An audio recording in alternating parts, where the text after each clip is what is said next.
Some of the content of Patriots Unfiltered may not be suitable for all audiences. Listener discretion is advised. The world's original podcast. Welcome to Patriots Unfiltered. That was some game that we saw. They almost pulled it out. What was that? And I think don't you miss will that. like it, too, because there's a lot of really unnecessary shots at me. Yeah. I mean, I think- it's not totally unnecessary. Right. This is one of the rare press boxes where we were in the front row, like against the glass. Kind of apart from the external media, too. Yeah, they decided to keep Evan away from the rest of the media. That checks out. I'm not 100% sure that everybody knew it was a screen. I love when Evan has his little stories about film study like that. It just makes me laugh. I do might feel bad that it just makes me mad at the rest of the team for not stepping up and helping them a little Mad more. at the rest of the team. Sorry. Fair enough. That's why I said Mike's not wrong to not have Well, he's going confidence. to lose his blogger emeritus badge. I don't necessarily have faith. I just have no choice. Like three guys on the tee box, and I have like a Peabody baseball shirt. And he goes, "Oh, Peabody." We used to coach UMass Lowell football. We had a great kid from Everett, John Shenna. I go, great center. Put it right there every time. He started laughing. Speaking of rear ends, This is Patriots Unfiltered. Presented by Toyota's official website for deals, buyatoyota.com. all right, welcome to Patriots Unfiltered. It is Wednesday here at Gillette Stadium. We're getting ready for the Chicago Bears. Gerard Mayo had his Wednesday press conference where he turns the page to the opponent. Changes the page. And, no surprise, but he was very complimentary about Caleb Williams and his ability to extend plays and his athletic ability and all that, and said it'll be quite a challenge for them, and I'm sure it will Yeah, be. Absolutely. Yeah. A lot of different things Chicago has. This is Wednesday's our day to turn the Right. page, too. Yeah. However, that's on the field. Off the field, I think Chicago's a little bit of a mess. Yeah? Yeah, that Hail Mary has left a mark. Really? I think there's questions about the coach. Eberflus, I think, is in some trouble. Didn't get seemingly a lot of support from his players. This could be something to keep an eye on. Huh, okay. Yeah, I know that on one of your shows they were talking about is Eberflus on the hot seat. Yeah, as you say, the Zoe and the Beetle. Yeah. Yeah, talking about it right now. But yeah, I think DJ Moore is a guy who's been a really good veteran player. His effort has been called into question a little bit. He went out of bounds on an early scramble by Williams in the game against Arizona. Well, we have guys that do that too. He's been somewhat critical of Eber. Well, not necessarily critical, but not really backing his coach. Yeah. It's sort of like sometimes it's what you don't say Yeah. that tells you a story. So, yeah, they're a little bit of a crossroads. I think, they have some talent offensively. I don't think that's overstated. I think Williams has a lot of ability. You know that I like him more than probably sure. most. But he's been a little erratic, and he has good weapons to use, and that's the difference between right now him and May. I think that both of them have some questions with, the coaching that they're getting. Shane Waldron just got there as the offensive coordinator. He's been under fire a little bit too. The offensive line is a mess. They get a lot of pass protection breakdown, just like Drake May.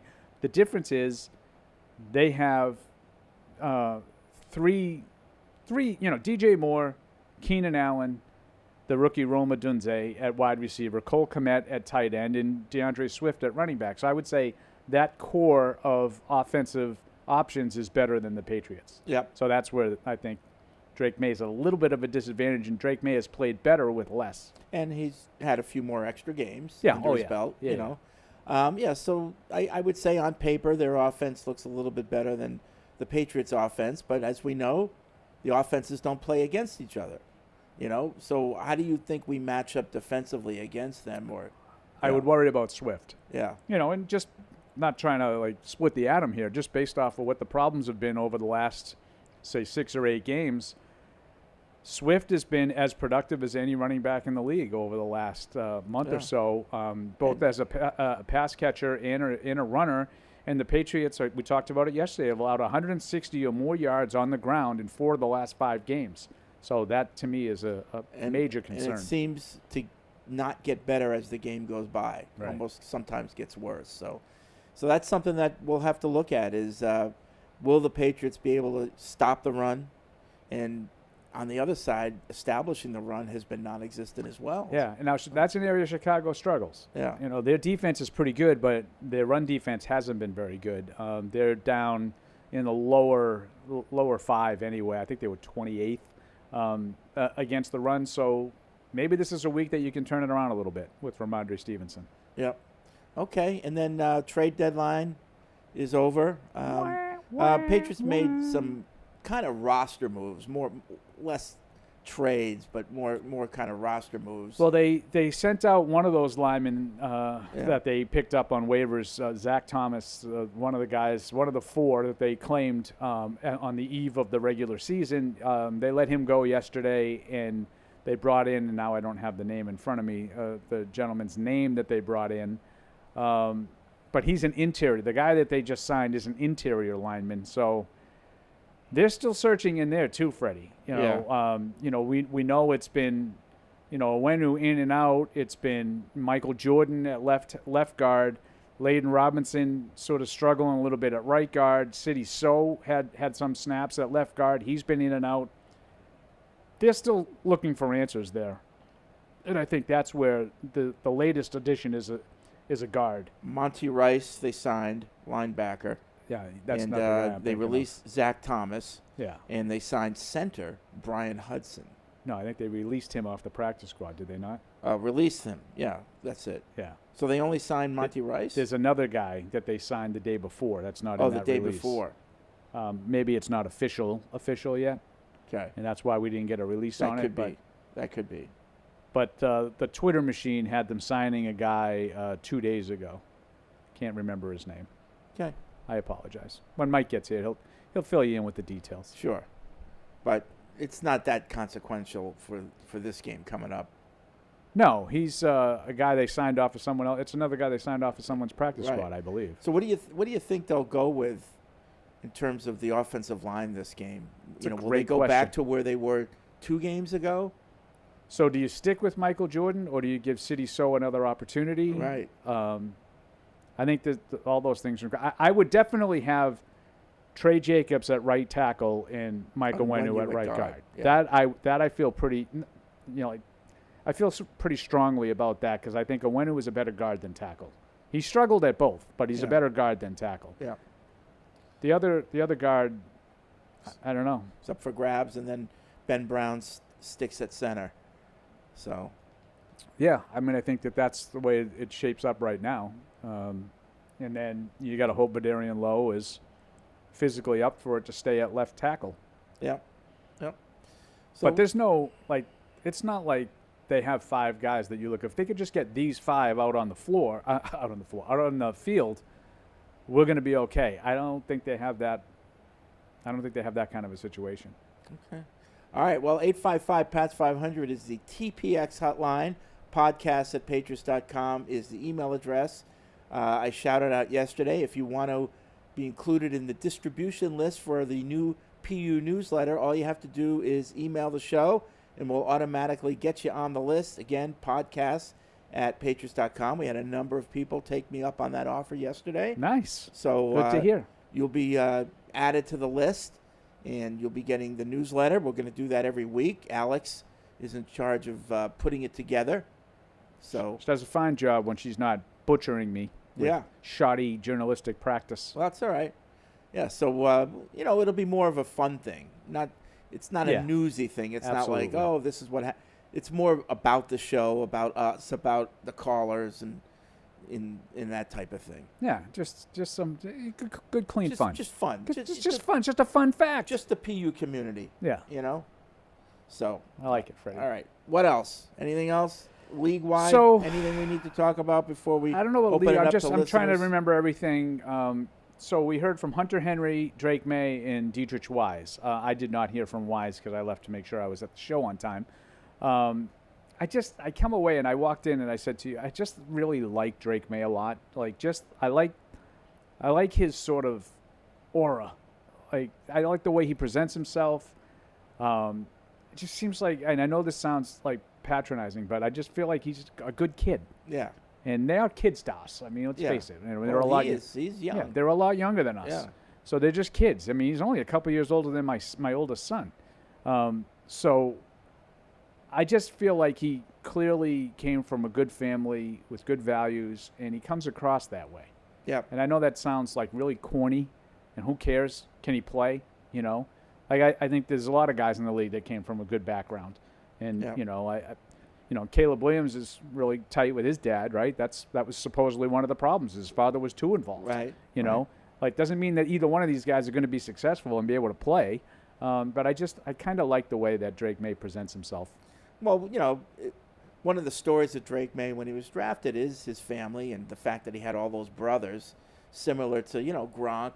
And when you have all those brothers, you can't help but be competitive. Yeah. You know? And having Mason Rudolph, I think we said this yesterday, but like having him say, because I don't know if people realize, they talked about this during the broadcast, that there's a connection there. He was very good friends with Drake's older brother, I think Luke, when they were growing up. So Mason Rudolph and Drake Maye have known each other for a long time, even though Rudolph is older.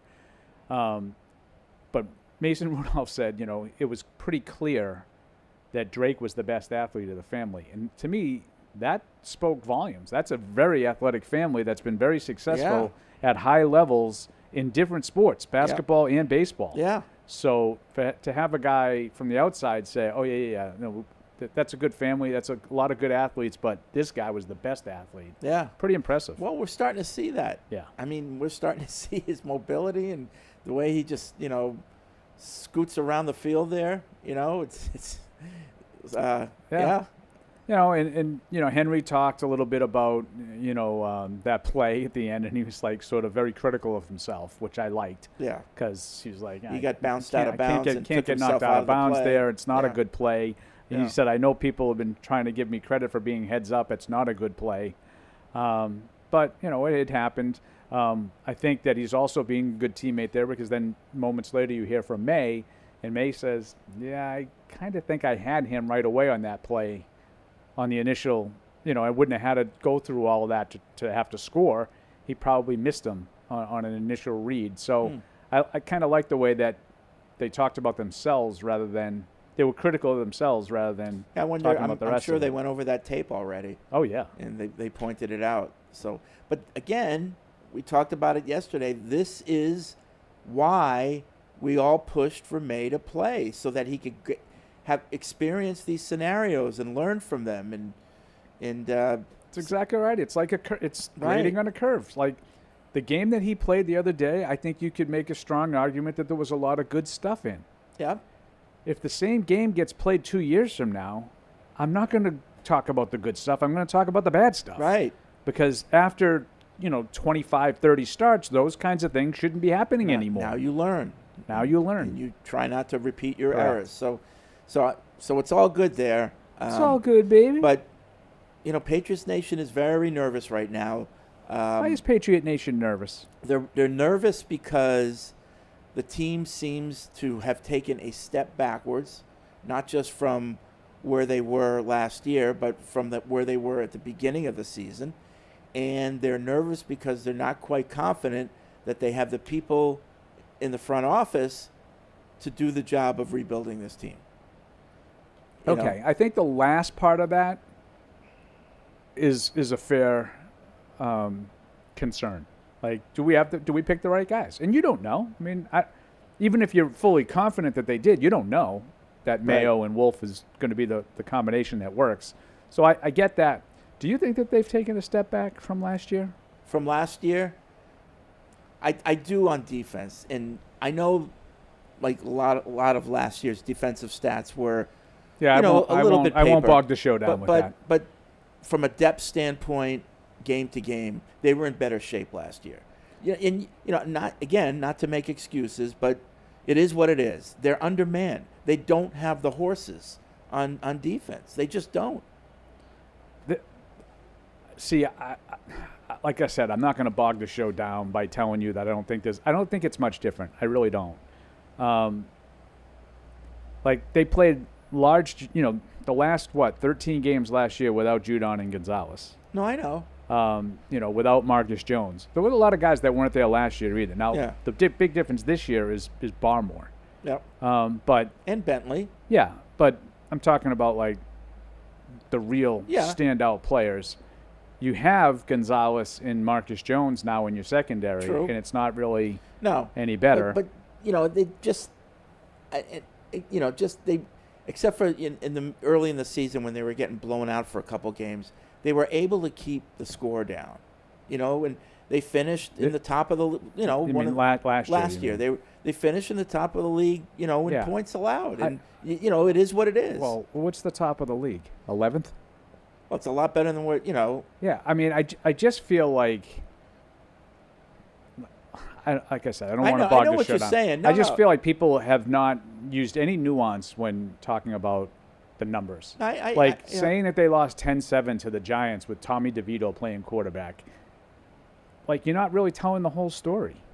No, but Do you know what I mean? Like, they only allowed 10 points. no, but I mean, Gardner Minshew, they only allowed 10 but points. even the Those run guys game, stink. like you didn't see No, the run the defense. collapse of the the run run. defense is absolutely a valid Yeah. step back. That's valid. So I look at things like that and it worries me. But again, you have to be fair and say, okay, would they be better with Bentley and Balmer in there? Probably. Because I would also say, Lawrence Guy isn't there anymore. Matt. Judon wasn't really there last year either. But they're just undermanned. Yeah, I would say that it's absolutely fair to say it's a step back in the run defense. I also think the nuance counts there too. Again, I'll go back to the Giants game. So they play the Giants, and what's the main weapon on the Giants last year? Barkley. Saquon Barkley. Yeah. Well, I can shut him down because I have no fear of Tommy DeVito. Yeah. Now, here's where I'll be fair about it. Yes, there is nuance, and there might be. I don't think this team right now would shut down Saquon Barkley with a backup, with a starter, whatever. Yeah. Because they haven't really been able to do that. So that's fair to say that they've taken a step back, I would say, in run defense. I think that there was a line of thought that this defense will keep you in every game. And I think that was wishful thinking. Yeah. And the other thing I think people are just, just annoyed with is, other than Maye, this draft is not producing any contributors. Yeah, there was a lot starting with Polk, who I thought was, a pretty much of a sure thing, at least to be an adequate, receiver. Yeah, there And was a lot of questions about Yeah. that today. Yeah. They have 7 wide receivers on the active roster, which is high, particularly when you're not really getting a tremendous amount of production from them. And then Polk in particular. And, I thought Mayo talked about that a little bit. He used the same anecdote that he's used in the past about, how sometimes rookies can struggle. And he got benched on 3rd downs early in his career in a game in San Francisco. And he felt like he had a pretty good rookie year. He mentions, I ended up being the rookie of the year that year. Yeah. And he went through it. So I think if you're a Patriots fan, that's got to be your hope, that this is just part of the growing process and maturation for Jalen Polk, and this isn't the end.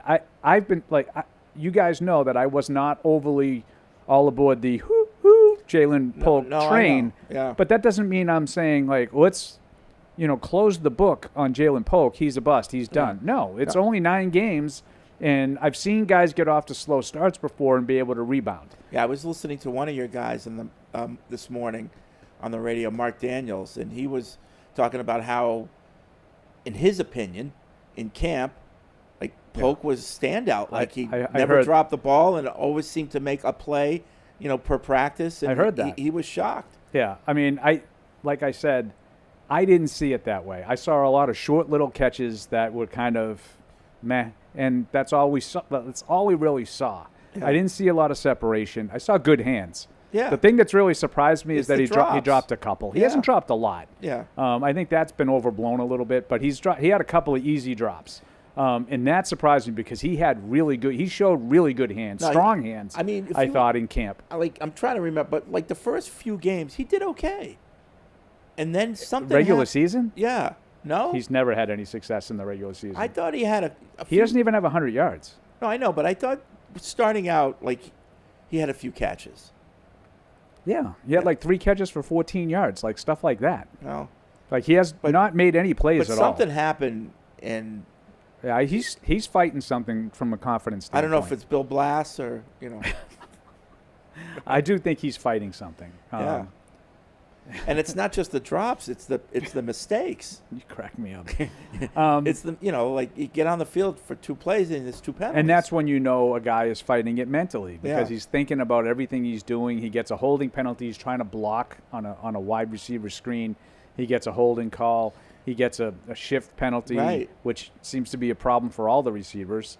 But again, I'm not ready to just say Jalen Polk is, this is a wasted pick. Oh, no. And I'm not ready to say that. I need to see some more. But they're looking at him. They're looking at the They're also linemen that they picked. So I'll tell you what they're looking at too is what's hurting Polk is there are guys that were picked around him that are contributing. They're not. No one's blowing doors off or anything. But we talked about some of those guys. Xavier Legette, Yep. Xavier Worthy, Keon Coleman, Lad McConkey. These Yep. are all guys that were taken within Yep. 3 or 4 slots of where the Patriots originally sat in the second round. Yep. And they decided to move down. I think personally they tried to move up to get Legette. And, they weren't able to pull it off. Right. So then they moved down. So in moving down, the one guy that they passed on is your guy, McConkey. Lad McConkey, who's Yeah. been okay. Yeah.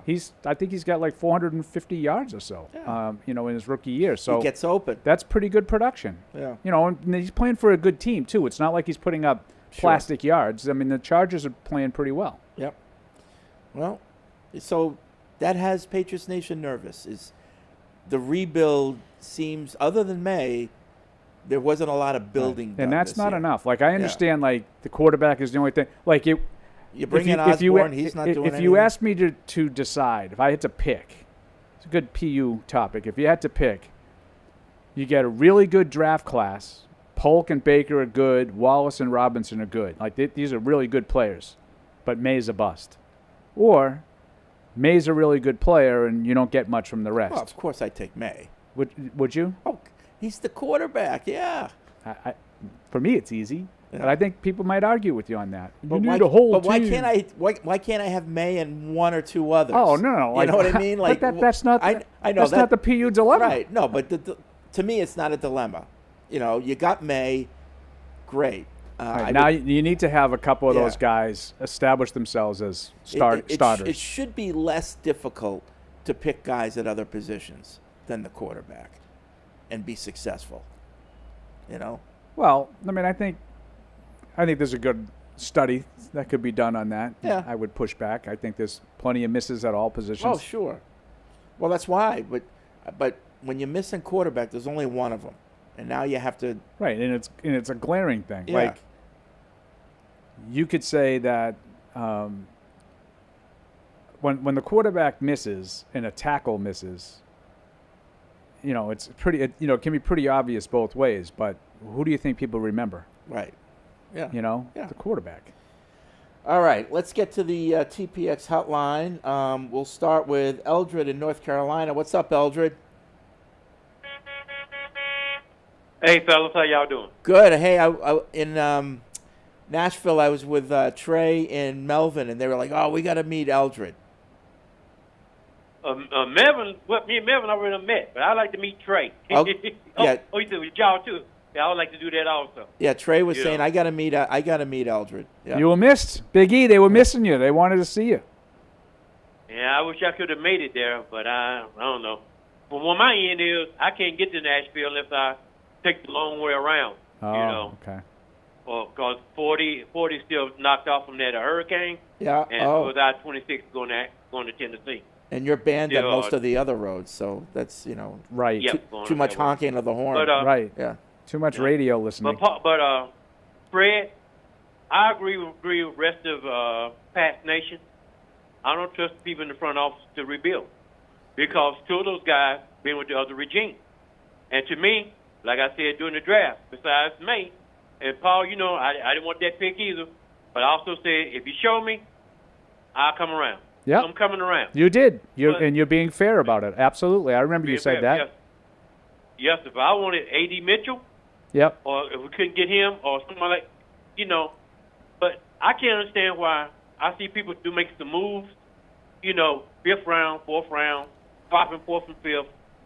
Me tell me Elliott Wolf couldn't find a servable tackle, not a starting tackle, but someone, better than what we got for at least a 3rd, 4th round, or 5th round pick. There got to be somebody somewhere on the line that's like that.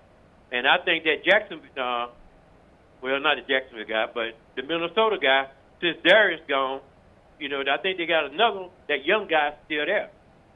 And I know he's a work in progress, but he's got to be better than what we got because they picked him in the 2nd or 3rd round. Got to be. Yeah. But I'm like Pat's Nation, man. I'm a little nervous, too. Okay. Because Wolf supposed to go like Packers wide receivers.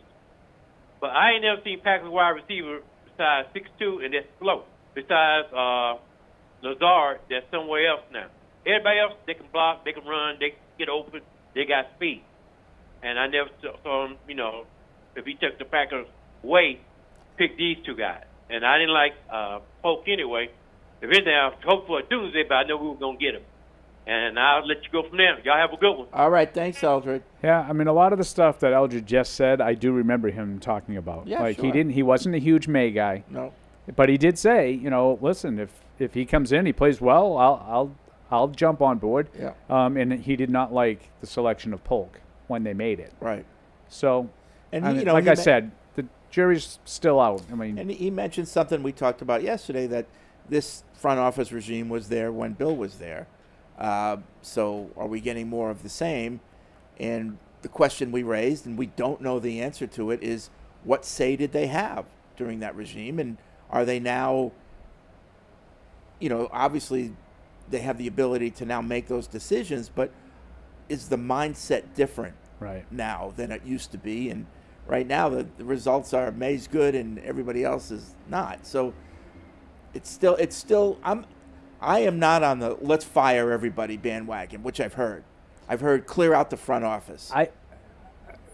I'm not on that either. I have my reservations, just like you said, like with some people, are unsure, but I feel like that's a bad cycle to get on.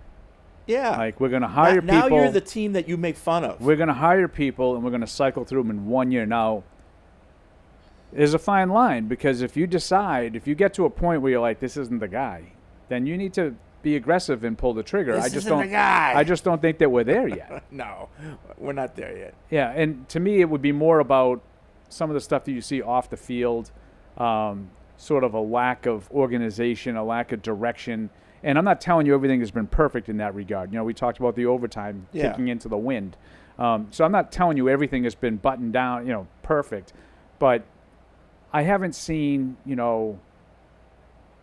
the kind of insubordination that you see sometimes. Yeah. I think, like I said, I think you're seeing some signs of that in Chicago Today, right now. Gerard kind of had an admission of bad mistakes, while at the same time saying, I'm the one that has to make the decision, and you don't have to agree with it. But he did mention today, first time, I feel I need to get better in situational decisions. And as I see more, I'm going to get better. So that was, without saying it, maybe that was a really good question. I think it was Andrew Callahan from the it might have Herald. been an admission. I don't know if it would, in particular to that win decision, but maybe that was on his mind as well, because I'm sure he's doing self-scouting as well. Yeah. And knows that, I can be better I'd be there. curious to see how that decision was made.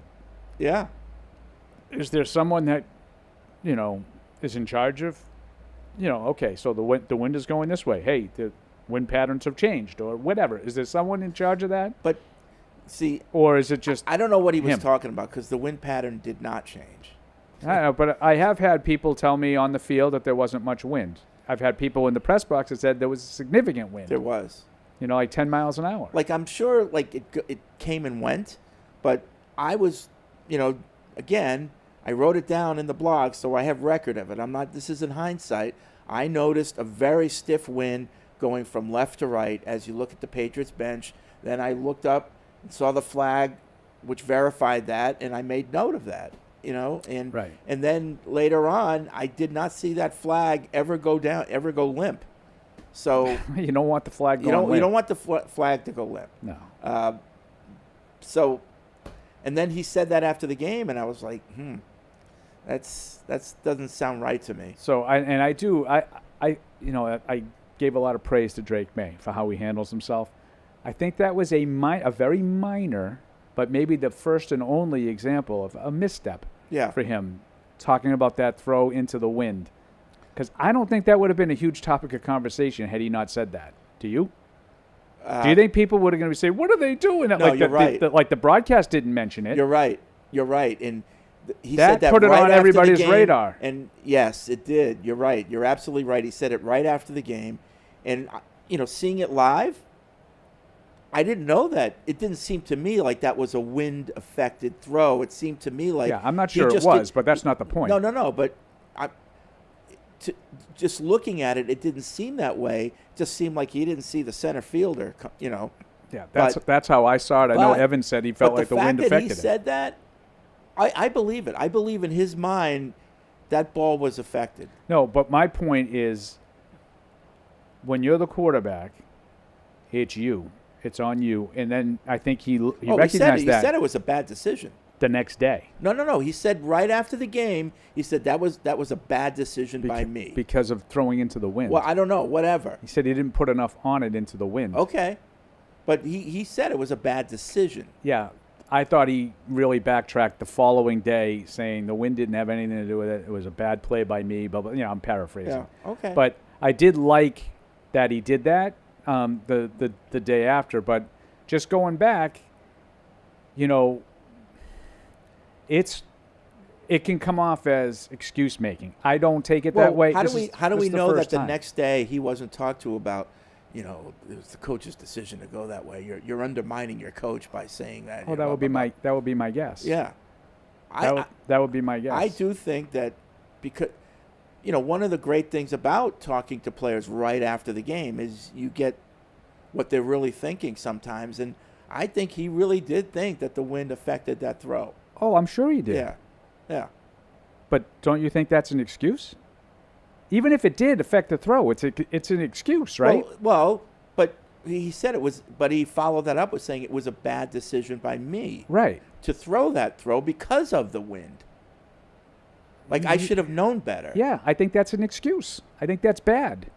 Oh. Like, I think I think that's an Aaron Rodgers-like response. Now, Aaron Rodgers has 20 years of blaming other people and other things and other factors. Yeah. This is like a half of minor one little thing by Drake May that I'm completely ignoring. I don't know. I kind of look at it. I knew the wind was against me. That was a bad decision. I don't know. But so it's not a bad decision you threw into double coverage. It's a bad decision you threw into double coverage into the wind. Well, that's kind of like my point. Like, he might I'd have gotten it there if it wasn't for the wind. Right. Yeah. Okay. I don't like it. All right. it. Well. Now again. But at the end of the day, it was a bad decision to go that direction on the toss. Correct. That's what it comes down to. And I just wonder, back to square one here, I just wonder what went into the process. Did Gerard just say, like, at 1 o'clock, the wind is going this way, and we're going to do this? And then at 4:15, he just said, well, whatever. We already determined at 1 o'clock, whatever. Like, because either way, it's bad. Yeah. Like, if it did change and he didn't take it into consideration, it's bad. Yeah. If it didn't change and he still went into the wind knowingly, that's bad too.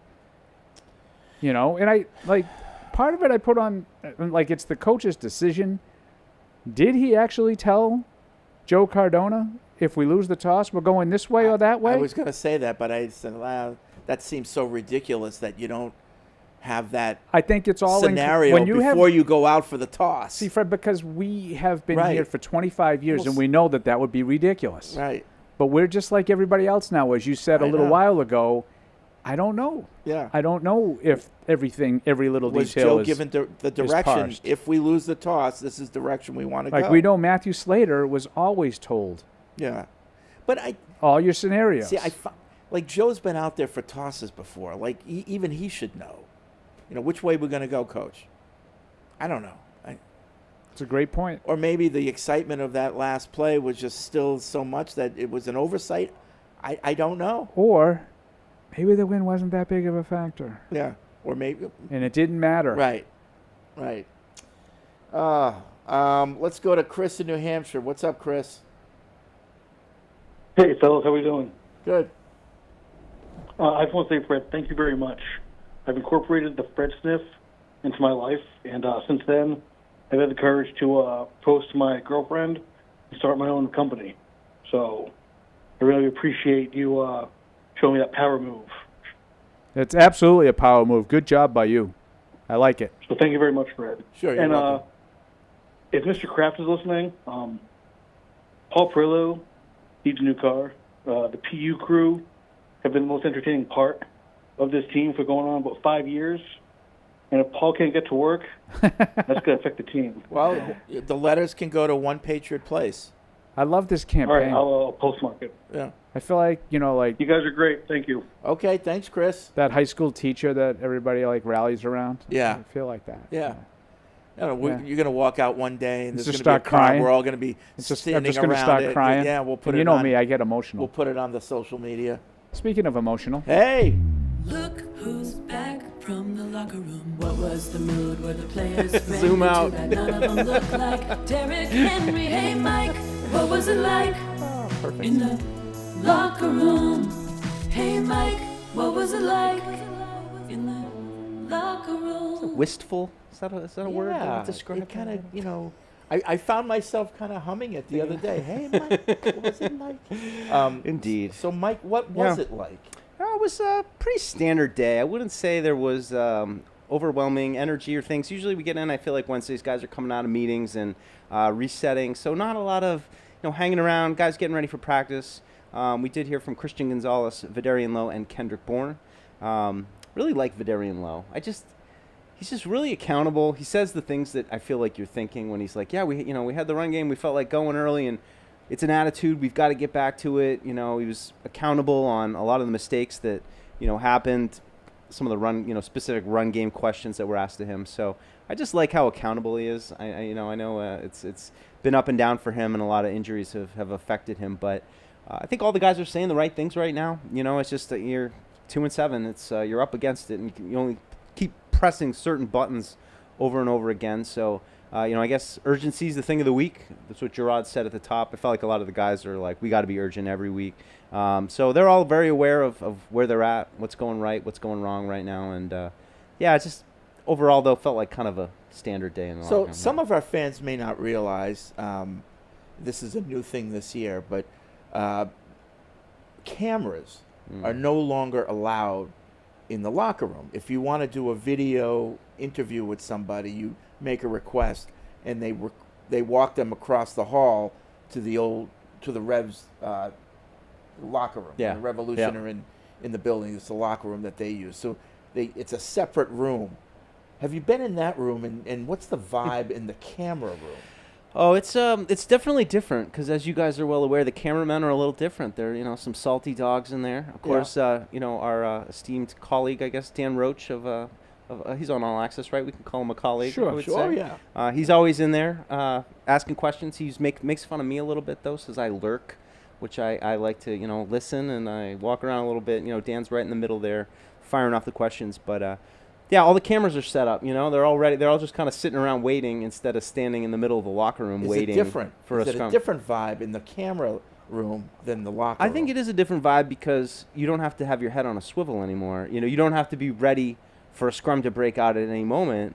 They're going to just bring the guys to you, so you can just sit there and be on your phone for a little while if you want. Have some quiet time, and they'll walk Christian Gonzalez right up to you, and you So can start firing questions. when you're a camera person and you request, let's say Vidarian Lowe, is it kind of etiquette that that's that person's interview? No, and I everybody can't- does it. Oh, it's they a still full scrum? It's a full scrum. Oh, I Everybody see. sets up in a semicircle. You got whatever it is, Yeah, 5 to 10 cameras. I think all that they set up. request players, like Yeah. they as a media group Oh, Correct. they get request together? players, and like Stacy and Aaron will get, the Yep. 3 or 4 different guys that were requested to go into that. Yeah, other Lucas room. does a great job. Lucas has been wrangling guys. Asked him today who we got.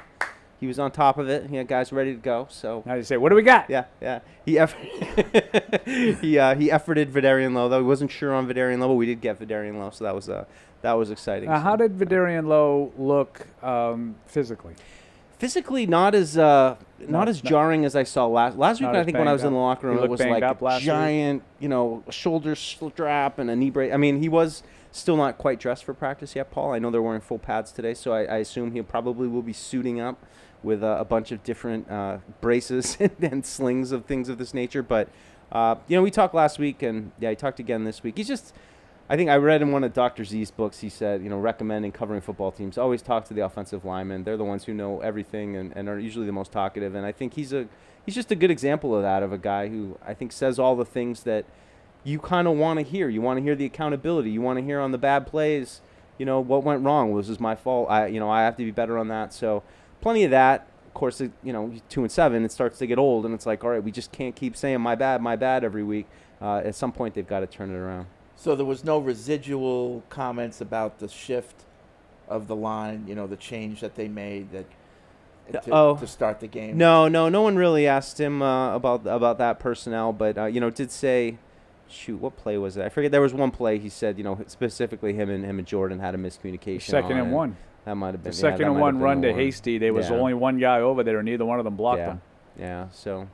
Yeah, it wasn't great across the board for all, I would say, 6 guys that played significant snaps in that game. And he said it. I mean, he's like, we have to be better as an offensive line. We just can't get the run game going. That's on us. And, it doesn't fix it, but at least you know that they're well aware of what the problem is. When's the last time people have talked to Scott Peters, the offensive line coach?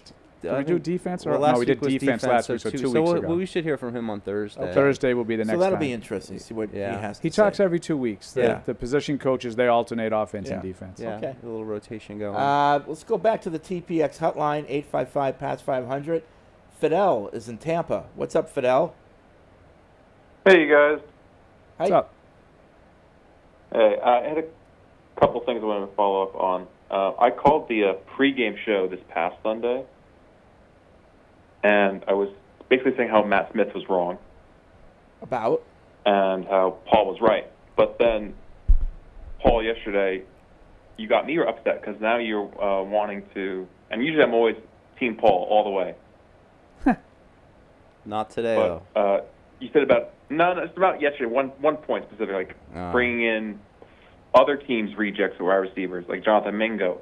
I do not want that. I'm tired of the Tyquan Thorntons, the Jalen Polks already. I'm already tired of it. The Chad Jacksons. I don't want anyone's reclamation project. None of those are. Those are all draft picks. Yeah, it's not really a reclamation project. I mean, the guy's in his second year. He caught like 40 balls as a rookie. I know, but they're obviously wanting to move on because they don't like him or they don't want or see the potential with him. If he was good and he's just going through a rough time, they would put up with it, especially if he's on a rookie contract. But the specifics of that one player. Yeah, and I get your point, Fidel. Just, real quick, and we can move on.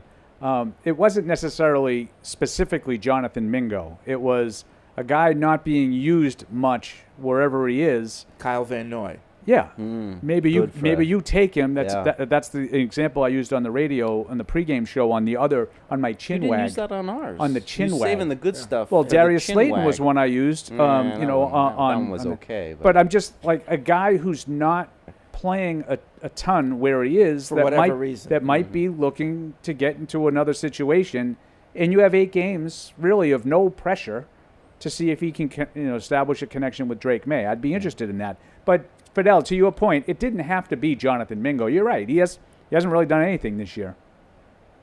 No, of course. And I'm not saying only specifically him. I'm tired of us having these players added to our team who I already could tell was not going to do anything. Even in peak Brady and Belichick, we couldn't even get Mohamed Sanu to do anything for us. Yeah. So, even if we had the best coach, best quarterback at the time, Mohamed Sanu was not serving as our team in 2019. I don't think Jonathan Mingo or any other receiver, not just him specifically. Yeah, I mean, I just really Mohamed Sanu was at the end of a decent career. Thanks, Fidel. And had nothing really left to give physically. Like, Jonathan Mingo is a young guy. Like, there's no juice left in that Hyatt's a young guy. Like, it's not a physical problem. Is he good enough? I don't know. The answer might be no. But, Mohamed Sanu, he was brought in had a out good of career. Desperation. He had a good career. Yeah. And then they brought him in sort of the end of the line. He couldn't run anymore. And if you remember, he hurt his ankle really quick, too. Yeah. So yeah, I think that ended before it even began. Now, I would have never given him a second-round pick for him, at the peak of his health, right? It's jarring. Like you were expecting to get a lot out of him. Like you're expecting him to really like get but, that. you know, offense Fred on brings track. up Kyle Van Noy. Like that's a great good example. Like Danny Woodhead. Yeah. That's someone else's cast off that you found a role for. You know. And they've got to be creative like that when you're at this at this point in the league where you're at the bottom. You need to turn over every single rock that you can. And that's why I like some of the stuff Rob they've Ninkovich. done. The Tinkovich. Yeah. It's a great one. Like, and that was a team that was. Now, my guess is you need to do that like 10 times to get a Ninkovich or to get a Van Noy. Right. But, like, you don't know if you don't try. Right. Kevin Ferry, he's a football coach, and he's a coach at the school he teaches at, and he was wondering if he could reach out to the gal that does the Evan is back from practice, and also Mike is back from the locker room, and the other jingles. I would love to talk to her and hire her to work on a walkout song for our football team next year, a la Carrie Underwood. Let me know if she is at all interested. Look what we do. We pay. Feel free to give her my info. All right. I already sent her the email. Oh, This is what you can get. So I'll be interested. Opportunities, Mike. We provide opportunities. I've been waiting all night for Friday night. Was that be what it would be for the high school team? Yeah. Something like that. So Matt, follow up on that, and Kevin, if it works out, we'd love to know, how it worked out. That would be great. So that's pretty cool.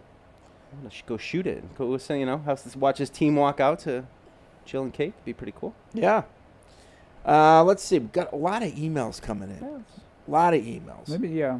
And I just want to remind people that when you email the show, we put you into our distribution list for the newsletter, the PU newsletter. So even if you don't have a question, just email the show and we'll get your name into the distribution list. No big whoop. Nope. Josh writes in, how do you see the current receivers developing over the next few years? Right now, I very much see the players as very similar to what the Patriots have had in the past, but they need a real threat so everyone can play where they actually fit. If they can get consistent, I see Pop Douglas as an Edelman 2.0, as Edelman didn't really blow up until a few years after he was on the team. Also, I see Booty as an Amendola 2.0, and if he can start catching the ball, I see Polk as a LaFell 2.0.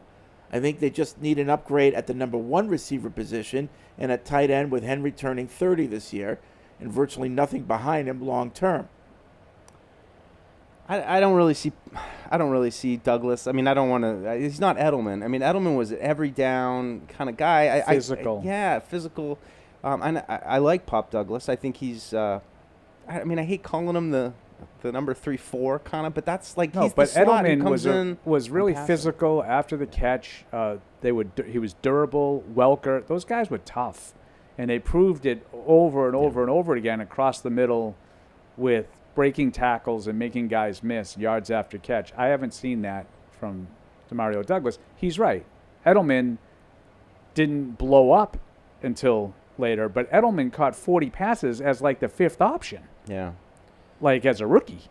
And he had some injury. He had injury problems at first, so maybe this is the same kind of stuff with Douglas. Maybe all of a sudden, year 3, year 4, he's comfortable, he clicks, and he's more durable. He gets a little bit bigger, absolutely. But I'm with Mike. I'm not looking at that yet. The thing that could be interesting, or it could be at this point you're frustrated with, is that all those receivers are under contract for 2 more years. Except for KJ Osborne, who's currently on the team. He's on a 1-year deal. But Polk and Baker, we know. Thornton's, got the rest of his deal. Douglas got the rest of his deal. Booty's got 2 more seasons on it. So, I feel like you have to just keep stacking these guys and making them compete and hoping that competition can bring out the best in those crew. Because, what we've talked about, do you feel assured of any of those guys right now? I like Pop Douglas, but he is a slot receiver, specialty kind of guy, which is nice to have, but it's kind of like a cherry on top of a sundae that, when you don't have the fudge or the ice cream yet. Yeah. You got to go get Booty's the one guy, and I don't think he's really similar in style to Amendola. I think Amendola is the slot guy. He's more like Edelman. Yeah. That's the Pop Douglas comp I would make. But Booty, I think, I'm intrigued to see if this continues. Does he continue to find a way to get open deep? Because he's been doing that. Yeah. And I wonder if that's something that he can just consistently has a knack for doing. The production hasn't been there. I mean, we remember it because it's downfield plays, but he's catching like 2 passes a game. Yeah. I thought it was interesting too. Lowe said, I mean, kind of what Evan was saying. I said, like, they were dialing up that shot play at the end. The interception, that was 100%. We're going to win the game right now. With No this question. Play, it was kind of cool. Roy, about the overtime win call, says, I'd rather believe Cardona blew the call to play against the wind than Mayo and the entire Pat's brain trust. Hopefully, it's just Mayo having his back. I'd rather believe that too. Yeah. Right. Yes, 100% agreement with that email. That'd be a much better sign that the captain went out there and made a mistake than the head coach didn't even think about it. Right. Navy guys got to be pretty aware of the wind, though, I would assume. Yeah. Sailors Wind and at all. your sails, yeah. L from Wisconsin says, I feel very down on the team. I'm not sure we have the coaching front office to build a good one. For the team, this reminds me of the old Colts. Manning would constantly press because he knew if he punted, the game was lost. I know the points aren't similar. This reminds you of the old Colts that scored 35 every night. Yeah, they had one game in Denver where they didn't punt the whole game. One game in Denver. I know the points aren't similar, but this kind of feels the same. May is the entire team. They can't run, they can't catch. They just rely on him for everything. And the defense doesn't help. Sure, the Titans only scored 20, but when they go straight down the field on the first drive, you're immediately playing from a deficit. So L is worried. Yeah. I agree with your worry. I just don't I don't necessarily agree with the comp. One of the best teams, really, of the last 25 years, the Colts. I mean, I found myself going back looking at the 90 and 92 Pats just to for comp's sake That's of a better comp. what were bad teams. What did they really look like? But I mean, I did look at the 93 season, though. I think it was 4 wins at the end. I mean, it wasn't a great season, but... No, they were 1-11, but they lost a lot of close games in November, and then they started winning those games in December. Just like to see and you had something to build on. I want to see some signs of life, some signs of what kind of identity this team is. Are they tough to play against? Are they, it's just... Right now, it feels like teams are licking their chops, waiting to get right against them for all the things that have gone wrong for these teams. And, I think, you look at, the Chicago pass game. Evan was telling me he's looking at some of the Chicago beat writers, and everybody's like, did we get the 3rd best quarterback in this draft? They're worried. And it's like, have you met the Patriots defense yet? Because this might be just what Caleb Williams needs to get on track. And it is funny because 2 weeks ago in London, when he ripped apart Jacksonville, everybody was, singing the praises of how much development he's Hall made. of Fame back on. And then, the fourth quarter in the Washington game, when he goes and he leads them on 2 touchdown drives, one of which they botched because they tried to hand the ball off to the offensive lineman. People were like, wow, even when he had a bad game for 3 quarters, he played at his best. And now all of a sudden they give up a Hail Mary. The team completely mailed it in last week. I think I explained. Yes, they gave up a 53-yard run with 4 seconds left in the half. Yeah. That's a hard thing to do. You don't see that. Basically, they were running the clock out, and the guy took it to the house. And it was 14-9 at the time. That ended the game, that play. Seth in Portland, and that's the one in Oregon, he says. Okay. Not Maine. You were touching on this yesterday, but the thing I love the most about May is that he's exactly like his draft evaluation. Same strengths and same mistakes. That means they got it right, which is most of the battle. It's all coaching, roster building, and experience from here. So the question is, I didn't expect them to be good this year and win a lot, but the operation, as Paul often says, doesn't look right. What do you think is the cause? Talent, coaching, or absence of on-field leadership due to injuries, or something else? I think all of those are an element of how you get to this point. But those kinds of things, like the operation doesn't look right, that's part of the evaluation. Did they get it right? I agree with the idea that May is playing to his draft profile. Yeah. I think that's the easy part. That's identifying what the guy physically can and can't do. I don't think there's a lot of misses on that. I don't think there's a lot of guys drafted because we think this guy can throw the ball a country mile, and then you get him and he's Mac Jones. The miss comes with quarterbacks in particular is what's upstairs. Right. And his ability to operate an offense. And A lot of that stuff you can't really know for sure, and that's why some guys are good. You know, from a physical standpoint, like just pure physically, do you think there's a huge difference between, say, the top 20 quarterbacks in the league?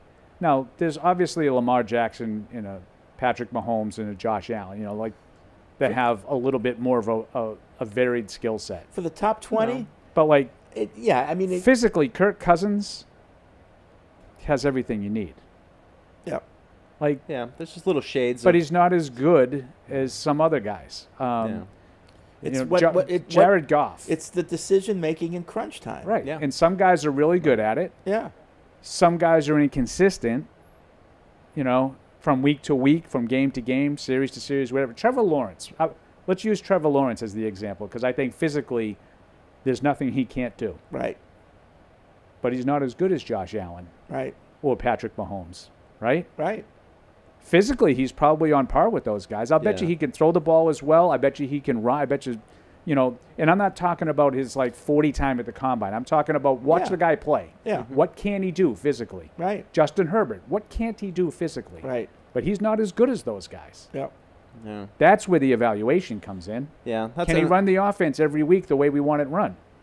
That's what's, I think, encouraging to me about Maye. I mean, I don't, claim to know that I can identify him going through progressions, but I do know what a quarterback who's calm in the pocket looks like, and I'm excited about that, but at the same time I feel like I saw that with Mac a little bit at the beginning, and it faded. He kind of lost it, right? He lost his pocket presence when right out of the gate I thought that was one of his best things. So hopefully Maye can stay on that track. I agree, because I took that cheese too. Yeah. In 21, I was compared to what I saw from Stidham in 19. I saw poise in the pocket from out of the gate. Mac Jones early in his career that really disappeared as time went on. Devin in Belleville, Canada writes, and every time I see a Toyota, I think of Paul's car woes, and this has led me to think of some side hustles for Mr. Perillo. I suggest during the off-season between noon and 2 on Wednesdays, Paul should host an online course for NFL coaches from the Perillo School of Clock Management. He could also have a course for outsmarting analytics with logic. Surely Mr. Kraft would let him host these as long as he lets Patriots coaches in for free. It's a good one. It is a good one. That's pretty funny. I was thinking they should have you sit next to the Madden guys when they do their Madden. Although they don't play it, but I think it'd be funny if you were letting them Madden. They were playing Madden and you were yelling at them about poor clock decisions, Madden, no, I don't really know Madden. That would be hard. If you could have a side hustle now, what would it be? Anything that makes me money. I need money. I know. So if the thing could make you money, what would you do? You do parties as a Stelgetti, go as your. I don't know. If I knew one, I would do it. UFC fighter, hustling. No. Yeah. I wouldn't mind teaching tennis if I could. Yeah. If I could make, if I could make a good money and I had time. Should I say coaching baseball? Absolutely. I follow the footsteps of my mentor, Brian Moore. No. That's exactly what I'm talking about. Right? Yeah. Yeah, but so you do something you really like to do. You can't make money doing that. No, you could make money teaching tennis. Yeah. You could make money doing that. Could I? Over Ocean Edge? I don't know. That's a rich man's sport. Yeah. Young rich wives go to Kershaw. Now we got a whole scandal. Right. Escandalo. The short white shorts. I think those guys, love it. I think they make $60 to $100 an hour. Yeah, and you would put the grape smugglers on. That'd be awesome. Oh yeah. The wooden racket still. Puts the Fila shirt on. Little Borg. Bjorn Borg. Yeah. Borg. He puts it all the way up here. Fred. Tube Fred, socks. You got the Wilson T2000. Tube socks. Break it out of retirement. This guy's from the 70s. Who did I hire? He actually has an aluminum racket. You know they have graphite now, right? Is that a Wilson T2000? That's what I just said, guy. Aluminum racket. Right? Yeah. I know. That's. You go with the Blue Star which was string? the worst racket ever made. Was it really? Because I had one. It had a sweet spot the size of an apple. Well, the rackets themselves at that time had very small, but this heads. Very small. This heads. was it was perfect for Jimmy Connors because he hit the ball so flat, but it was a terrible racket. But at the time, was it a terrible racket? I don't think so. Well, compared to wood, I tried all those rackets. I had Yamaha fiberglass. I had them all. I had the head Guillermo Vilas racket. Guillermo Vilas. Whipping them out. Oh yeah. Yeah, my brother used to joke all the time because we had a number of the old wooden rackets, and then he had a T2000, And when he would go to his matches in high school, he goes, "Yeah, I'm just gonna put like 4 of them in the bag." Sure. And show up. He did it once. He goes, "Yeah, I felt like a jerk." Felt like an idiot, right? Todd's in North Carolina. What's up, Todd? Hey guys, I've been reading a lot of different things about the O-line, especially from Evan, and it seems that our running game really needs to get back to north-south instead of trying to attack the edges. And it seems to be that they just feel that they don't have the linemen to do some of this outside runs that they're trying to set up for the system. Do you think that they'll be able to at least incorporate more north-south type running? And do we have a fullback on the roster? I'm not sure if we do or not, and I was really curious about that as well. Yeah. No, Anyway, they don't. We don't have a fullback. Spare lineman. I mean, it's not like I know they have been going east-west a lot, the wide zone and all that stuff. But when they go up the middle, they don't do that well either now these days. No. And they weren't like I think people are forgetting how many broken tackles Stevenson created. Right. Yeah. They were getting penetration it's a even struggle. when they were running well. It's been a struggle. I agree with Todd. I don't think that all their linemen are necessarily built for zone schemes, but I don't think that's the main problem. When Cole Strange was picked, was he picked with zone schemes in mind, do you think? That's the theory. Yeah. But who else was? Right. That's well, because that's when they were good. That's when their first attempt to change to this style was 22 with Matty P. Problem was they didn't have anybody who could implement it, install it. Right. And that's when all the stories came out about like Kendrick Bourne's like, that's not right. Right. Now they should have the pieces to install it. I don't know if they have the pieces to execute it, or at least across the board, where I just wonder how much this scheme is tied to that outside zone that they're like, yeah, but it doesn't exist without it. If your best supposed lineman is called Big Mike, is he suited for this outside I don't zone think, scheme? that's why I said I agree with Todd. I don't think that they're overly suited for it. Right. But I don't think that's the problem. I don't think they haven't run, like Evan says, gap and duo all that effectively either. Yeah. Like how many games have they had like their long run has been like 5 yards, 6 7 yards. Yeah. Last Dan's in Daytona Beach. What's up, Dan? Hey, what's going on? Are you at the track right now? Can you hear me? Yeah. Yes. Yeah. So I have three takes for you guys. What do you guys think about the grades that just came out today from CBS Sports about they gave the Patriots a D for offense, a D for defense, and a C plus, which is an improvement from last year from an F for special teams, and they gave the overall coaching a D minus.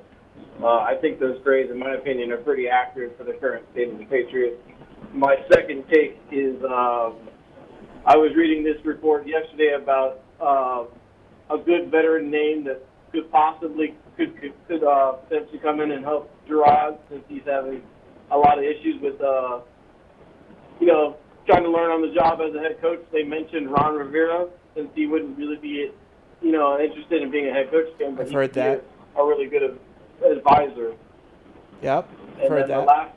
the last take that I have would be them adding that change in pace back that they need. I still don't think the running backs that they got are, besides Ramondre Gibson, but I don't think that DeMichael Hasty is anything difference maker. Okay. Thanks for the call, Dan. So were the grades were D on I think offense? he's taking laps at Daytona. D offense, D defense. Yeah, D minus maybe. And then a D minus for coaching and a C plus for special teams. Yeah. I would say, that's probably about right. I think. Yeah, you C can't plus be, only you can't because be of the two last 2 games with Marcus Jones's punt returns. Yeah, if they were 3-3 or 4-4, then okay, you get C's maybe. Right. But I would have had even Yeah. special teams. I don't think have been great, but the last 2 games, Marcus Jones has been electric, as I've often predicted. So he brings the grade up. But yeah, you can't argue with D's when you're 2-7, right? No. And there were games to be won. There were a couple games they could have won too.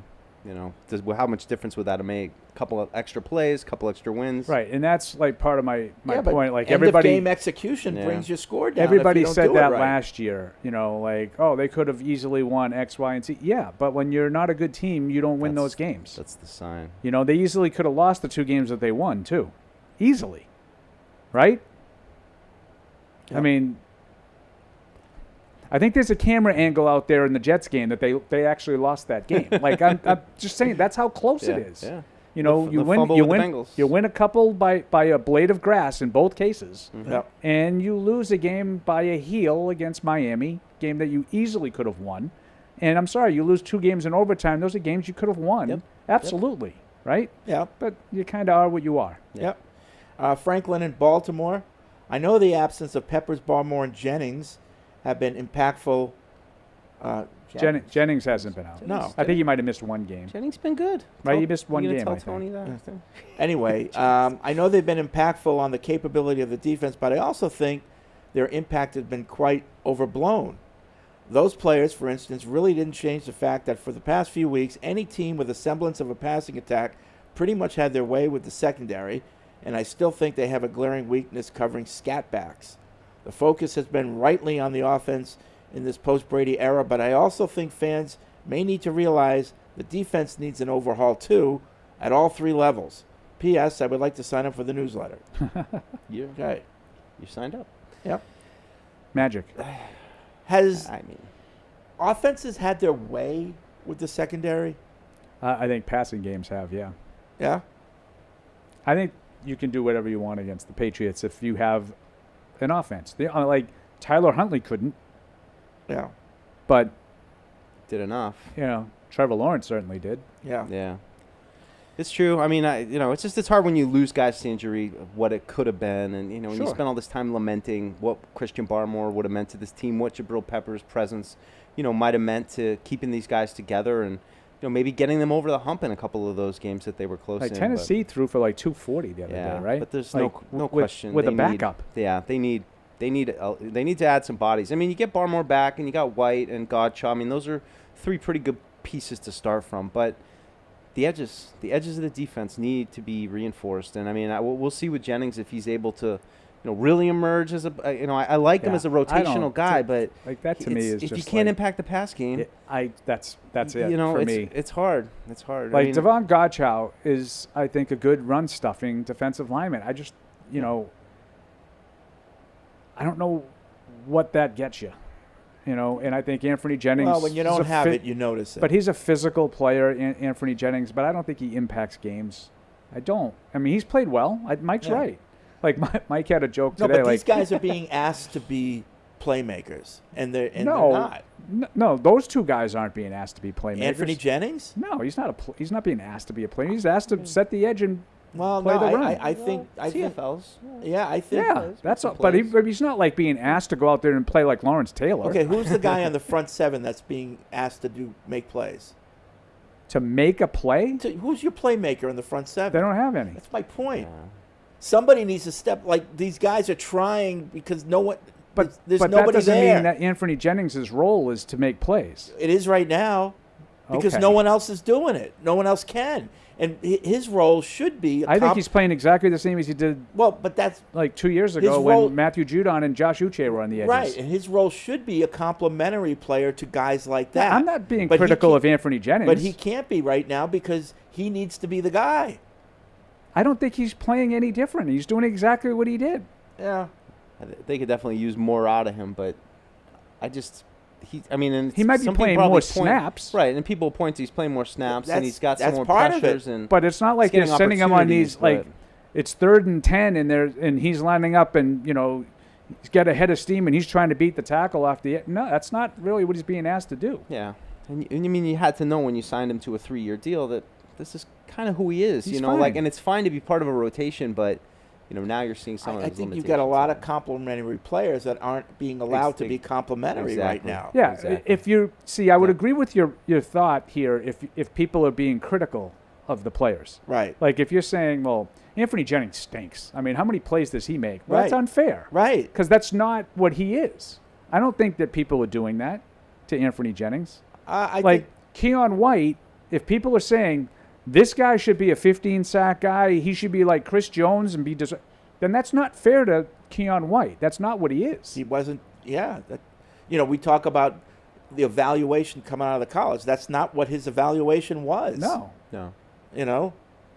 So if and this is one of those things that if that's the way people are perceiving these players, then I would agree with you. You're asking them to do too much then. But on every defense, you need a guy or two that is your playmaker. We don't have it. They don't have it. Yeah. Certainly not in the front seven. Yeah, and especially against the pass. And I think that's what's most glaring. I think if the run defense stunk, but you had some good pass rushers that could, it would look a lot different than you've got one guy who's able to set the edge, but otherwise they run all over them. They're in short distances. No way the passing defense can get off the field. I would say that the starting safeties, Peppers and Duggar and Gonzalez, are guys that can make plays. Yeah. Yeah. But I don't really see anybody in the front seven that fits that description with Barmore out. Yep. Let's see. Cody writes in, do you think instead of looking at Elliott for the draft picks not working out so far, we should blame the Italian evaluators for the team if the players don't work out, since they see more games of these players than the coaching staff? Well, no. I mean, Elliott, they all see all the games. They see all the tape. They may not see them live like the area scouts, but they all see all the tape. Yeah, and that's unfair to say, it's the scouts are bringing bad players to them. They all have access to everybody. Right. Right? Yeah. And ultimately one guy makes the decision. How much change did happen to the scouting department, though, with Bill leaving? I mean, did it mostly stay the same and Elliott just kind of took it over? I think most of the guys stayed, like Cam Williams and I think Patrick Stewart. He's still here, right? Patrick Stewart's still here. Yeah. Marshall Ohm's still here. Yeah, I think a lot of those guys stayed the same. Yeah. Little over-under game from Anthony. Christian Barmore games played this season, 1.5. Under. Okay. I'll go over. I'll go over. Okay. 4. I mean, he hasn't even started practicing. I know. And he won't, according to Gerard. Catches he won't today. Right.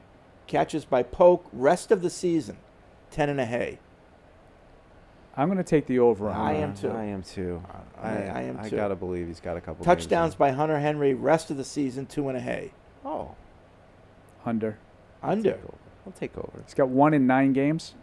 Yeah. He's going to have 3 in the last 8. I'll take the under. Well, Mike, as what did I Drake teach May you? gets better. I know. What did I teach you? I'm bucking your teachings, Paul. What did I teach you? Follow the trends. That's why I'm driving around 250,000 mile Honda Accord. It's the trend that it keeps running and it's going to continue to run. That can't get inspected. But as Drake gets better, maybe maybe Red Hunter zone- Henry red zone threat. has more chances. Maybe. You never know. And he's got something to prove now after being knocked out of He bounds. did play half of those games with Drake May. No, but Drake May's going to get better now. Yeah. Better than he's already been. Yeah. Oh, yeah. I hope so. Oh, yeah. Sacks, You just wait. Sacks by Keon White, rest of the season, 4.5. Oh.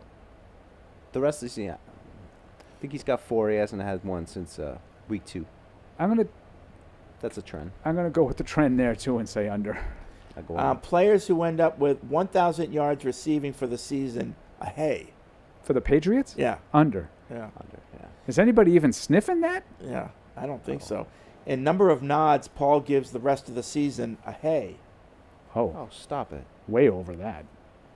Over. For the Patriots? Oh, that didn't say that. Ah.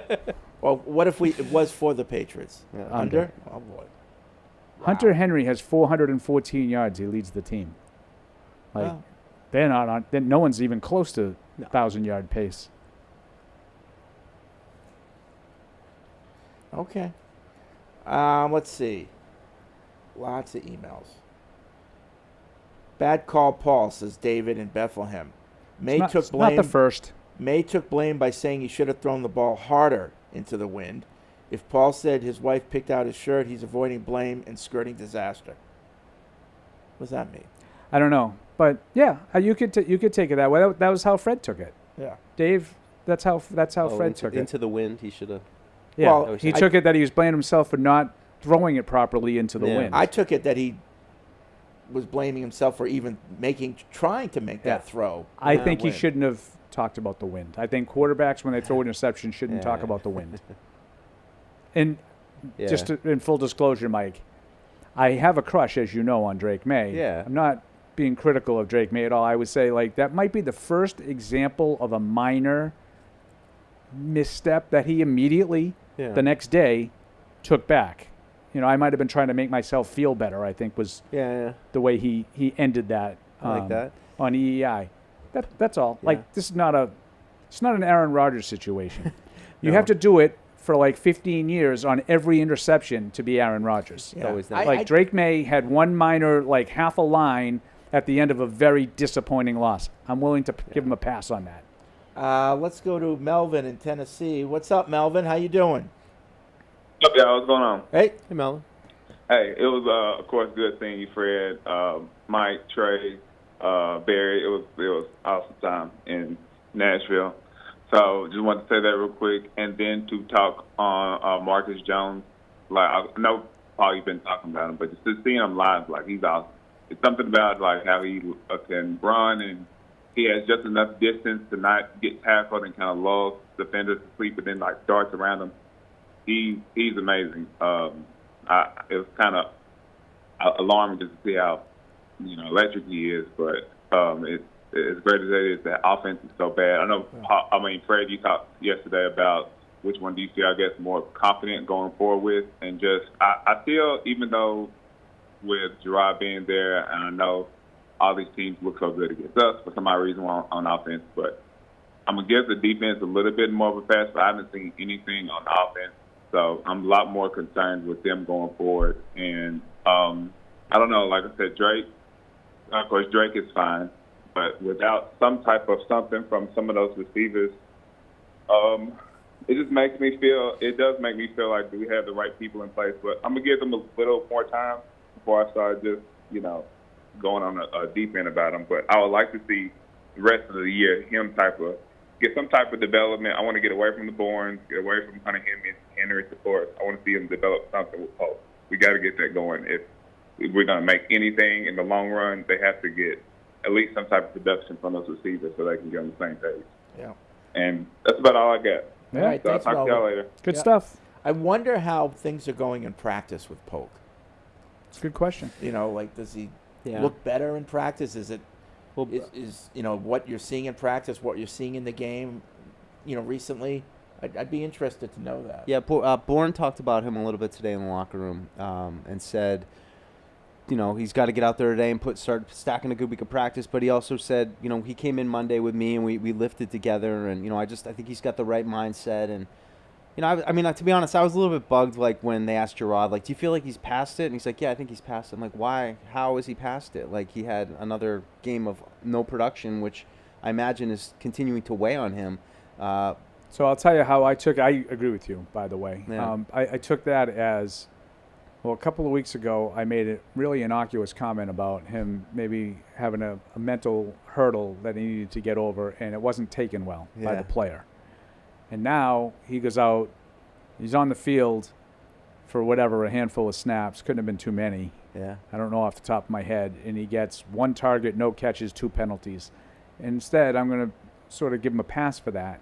Like, play good cop this week in an effort. I'm not telling you that Mayo's right or wrong for doing it, but I think that's what he was trying to do. Wasn't what he did on EEI, too, with that? Yeah. Because I think he was asked specifically about those penalties and kind of pushed back on both of them being his fault. So, trying to make it work somehow.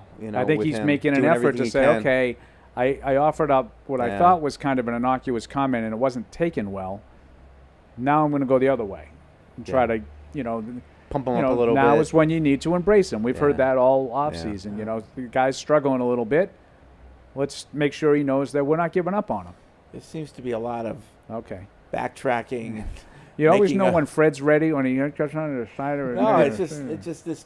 There's too much being said, and because too much is being said, there's too much of having to now clean up what was said the next day. Well, there's way too much being said by the players, if you ask me. Yeah. I don't want to get back into that argument from 2 weeks ago, but I think everybody's a little too comfortable. Yeah. Stephen Austin says, I love when callers call in and there's a lot of background noise and Fred's questions them. I love how he asks them with a straight face, What are you doing, flying an airplane? Or the time when Paul asked the guy, did he drop his phone in the volcano? My question to you guys is, did the receivers get worse every year the past 3 years? Also, is Jacoby Myers our best receiver in the past 5 years? I know that we need a true number 1, but I don't even think we have a number 2 that can get open and catch consistently like Myers did. Boy, we could really use a guy like him now. I was hearing Polk was supposed to be the guy when we drafted him, but I'm not seeing it anywhere. Also, I was already fired up about Drake May from his play in the field, but he had an answer to a question in his press conference about how he's not going to change the player he is, and he's going to make teams pay for dropping out guys, and boy, I was ready to run through a wall for that guy. Never felt like we ever got anything authentic from that from Mac Jones. Yeah, there's an element of Drake, I think, that's just a little bit more wearing his emotions on his sleeve and just kind of telling you what it is. I like him. Mac felt very I don't love rehearsed. that comment, though. No. Yeah. I like the other comments that he had today more than that about, it's a league you need to throw the ball. You need to be able to perform in the pocket more conventionally in this league, and that's what I want to hear because I think he knows it. I think he's smart enough already to know I can't do what I did Sunday every week. Probably AVP told him that in film study. But he also knows it too. Yeah. That's how you're going to succeed is being able to throw the ball. But listen, if on this team no one can get open and you see green grass, take it. Yeah, I would rather have him sit in it and try to fight through the progression and figure out where he's supposed to go with the ball. Because he's got so much time back there. No, I'm not saying never run. He takes off quickly a lot. I know. He does. I know. And I'm not telling you. But usually it's because the pocket is like this big around him. But I don't want to lose that element. I want him to get the other stuff down and then have this in spots. Yeah. No, that's all. I would prefer that too. I love the athleticism. I would prefer that but as I don't well. really care about the success rate right now. Yeah. Whether they're 2-7. Yeah. I think it's much more valuable if on 3rd and 16 he can sit in the pocket and find a play to make as opposed to I might be able to run for this. Yeah. Well, you might. Unfortunately, I don't think there's that opportunity to sit in the pocket. Well, that's a problem. That is a problem. And that's why people didn't want to play him. Well, not you and I, not Mike. Nolan in California. I definitely do not want already. What the? I don't want to already look ahead to the offseason. I just want to keep enjoying the development of May. However, at 2-7, I'm thinking of how well and fastly he is developing next season will be huge. And honestly, I hope we get a wide receiver through free agency. Okay, that's good, Nolan. Wow. Yeah. Freddie's very have you noticed Freddie's a little dismissive today? Yeah. Well, I think he's having trouble getting through all these emails, trying to find good ones. Yeah. A lot of emails. Mike? Why don't you read some of them? There you go. Matt, very undertoned, understated.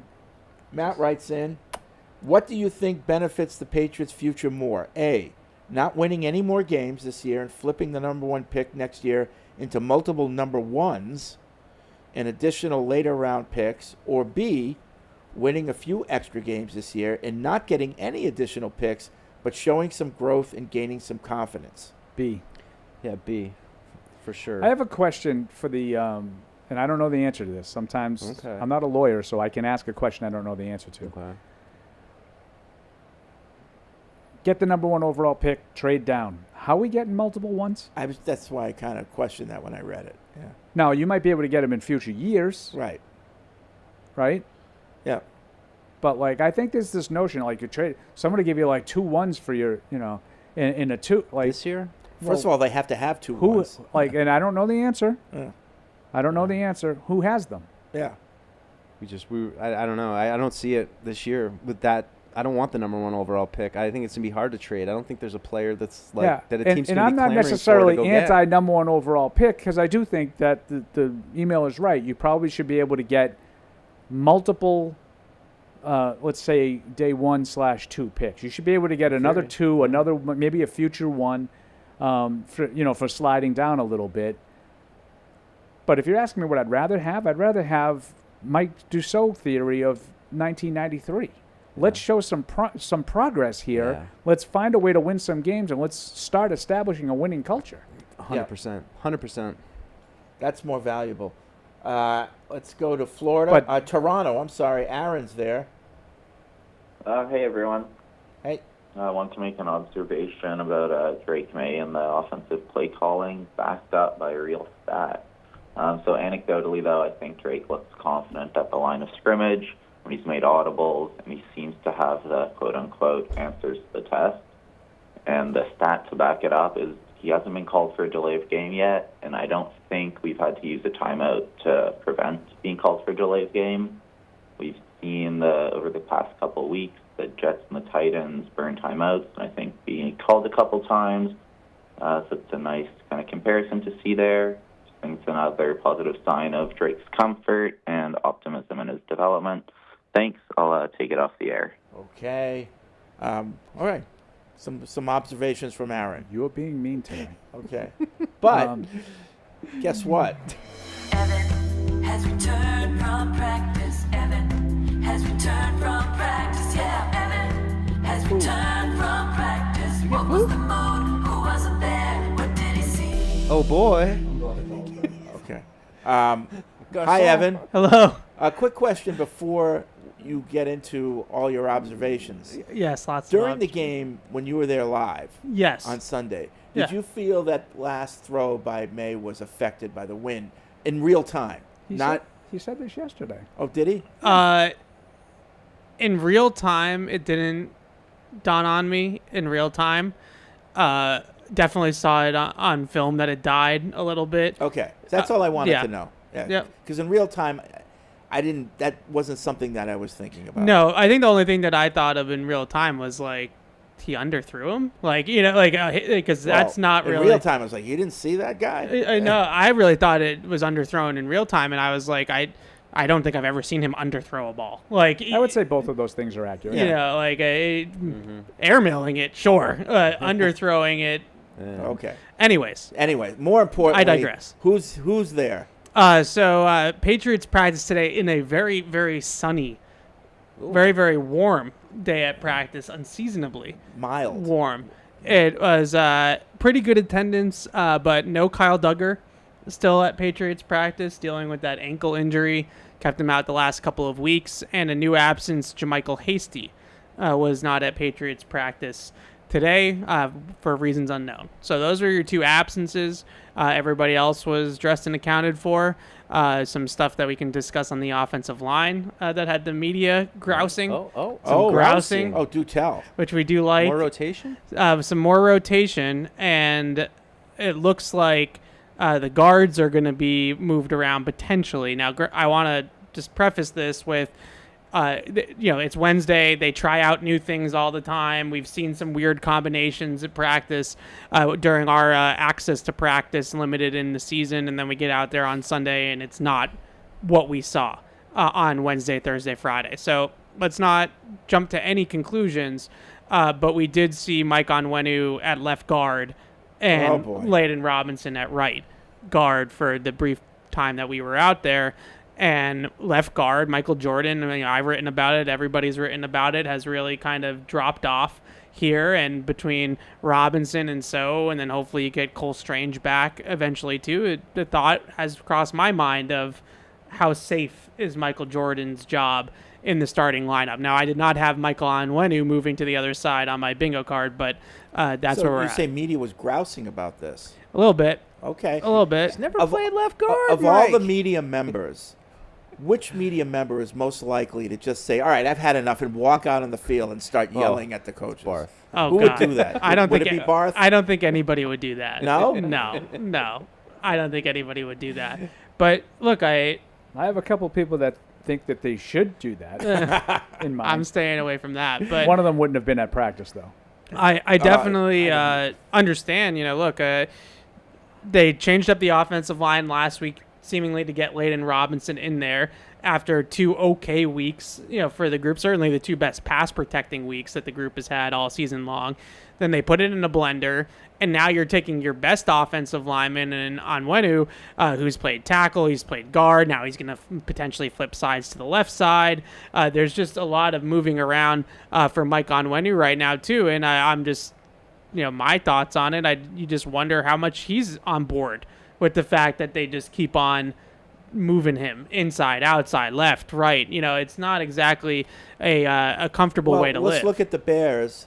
Is there anything going on with their front where you would say, okay, we need to move Onwenu to the left? They have a really good front. I mean, their pass rush is really, really good. But it's more, Montez Sweat on the edge. If he does play, didn't play last week, but he likes to rush over the right tackle. So that one I can't really understand. I don't really see them as a team like a Jeffrey Simmons or something like that on the inside that is going to necessarily draw a matchup like that. But, in pass protection, you always want to put your best guys on the blind side of the quarterback, and that includes at guard as well as tackle. So that could be the thought process. But again, I just want to put it out there that this does not mean that this is going to be the starting line on Sunday. So we'll see. Okay. And you said it was unseasonably warm, yet they were in pads today, correct? Full pads Wednesdays, and they were, it was, it was warm. Like, it was 70, 75 degrees, like bright sun right on you. A little windy, but it was warm.